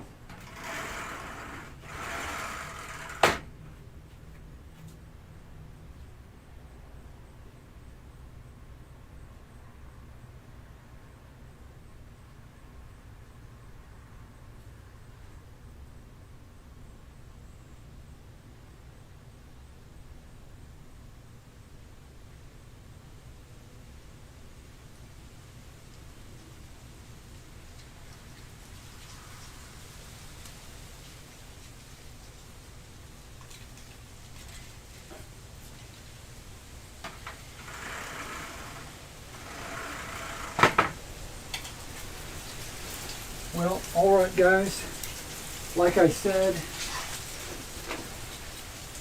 I was getting a little hungry, so I'm going to end the video here, eat, and I promise I will see you, well, I'll see you tonight if you come to my Harn live stream. We play Harn every Wednesday night at 7. It's a low fantasy role-playing game. Not like D&D where everybody's running around with a wizard in the party and 15 magic items. They actually have 2 magic items in the party. They have one of the party has a headband that has a gem on it or a coin on it or something that emits candlelight, so it's good for like a dwarven miner. And then they've got a sword that I made up. It's not like super broken because it's a bastard sword, and in the rules, bastard swords have a default two-handed, and if you use it one-handed, because you can, it gets a minus 10% on your percentage chance to hit. And this magic bastard sword is balanced so you don't get the minus when you use it one-handed. That's all it is. No big deal. Alright guys, I'm going to end the video. Thank you all for coming out and checking it out. And I will catch you tomorrow if you're not on tonight.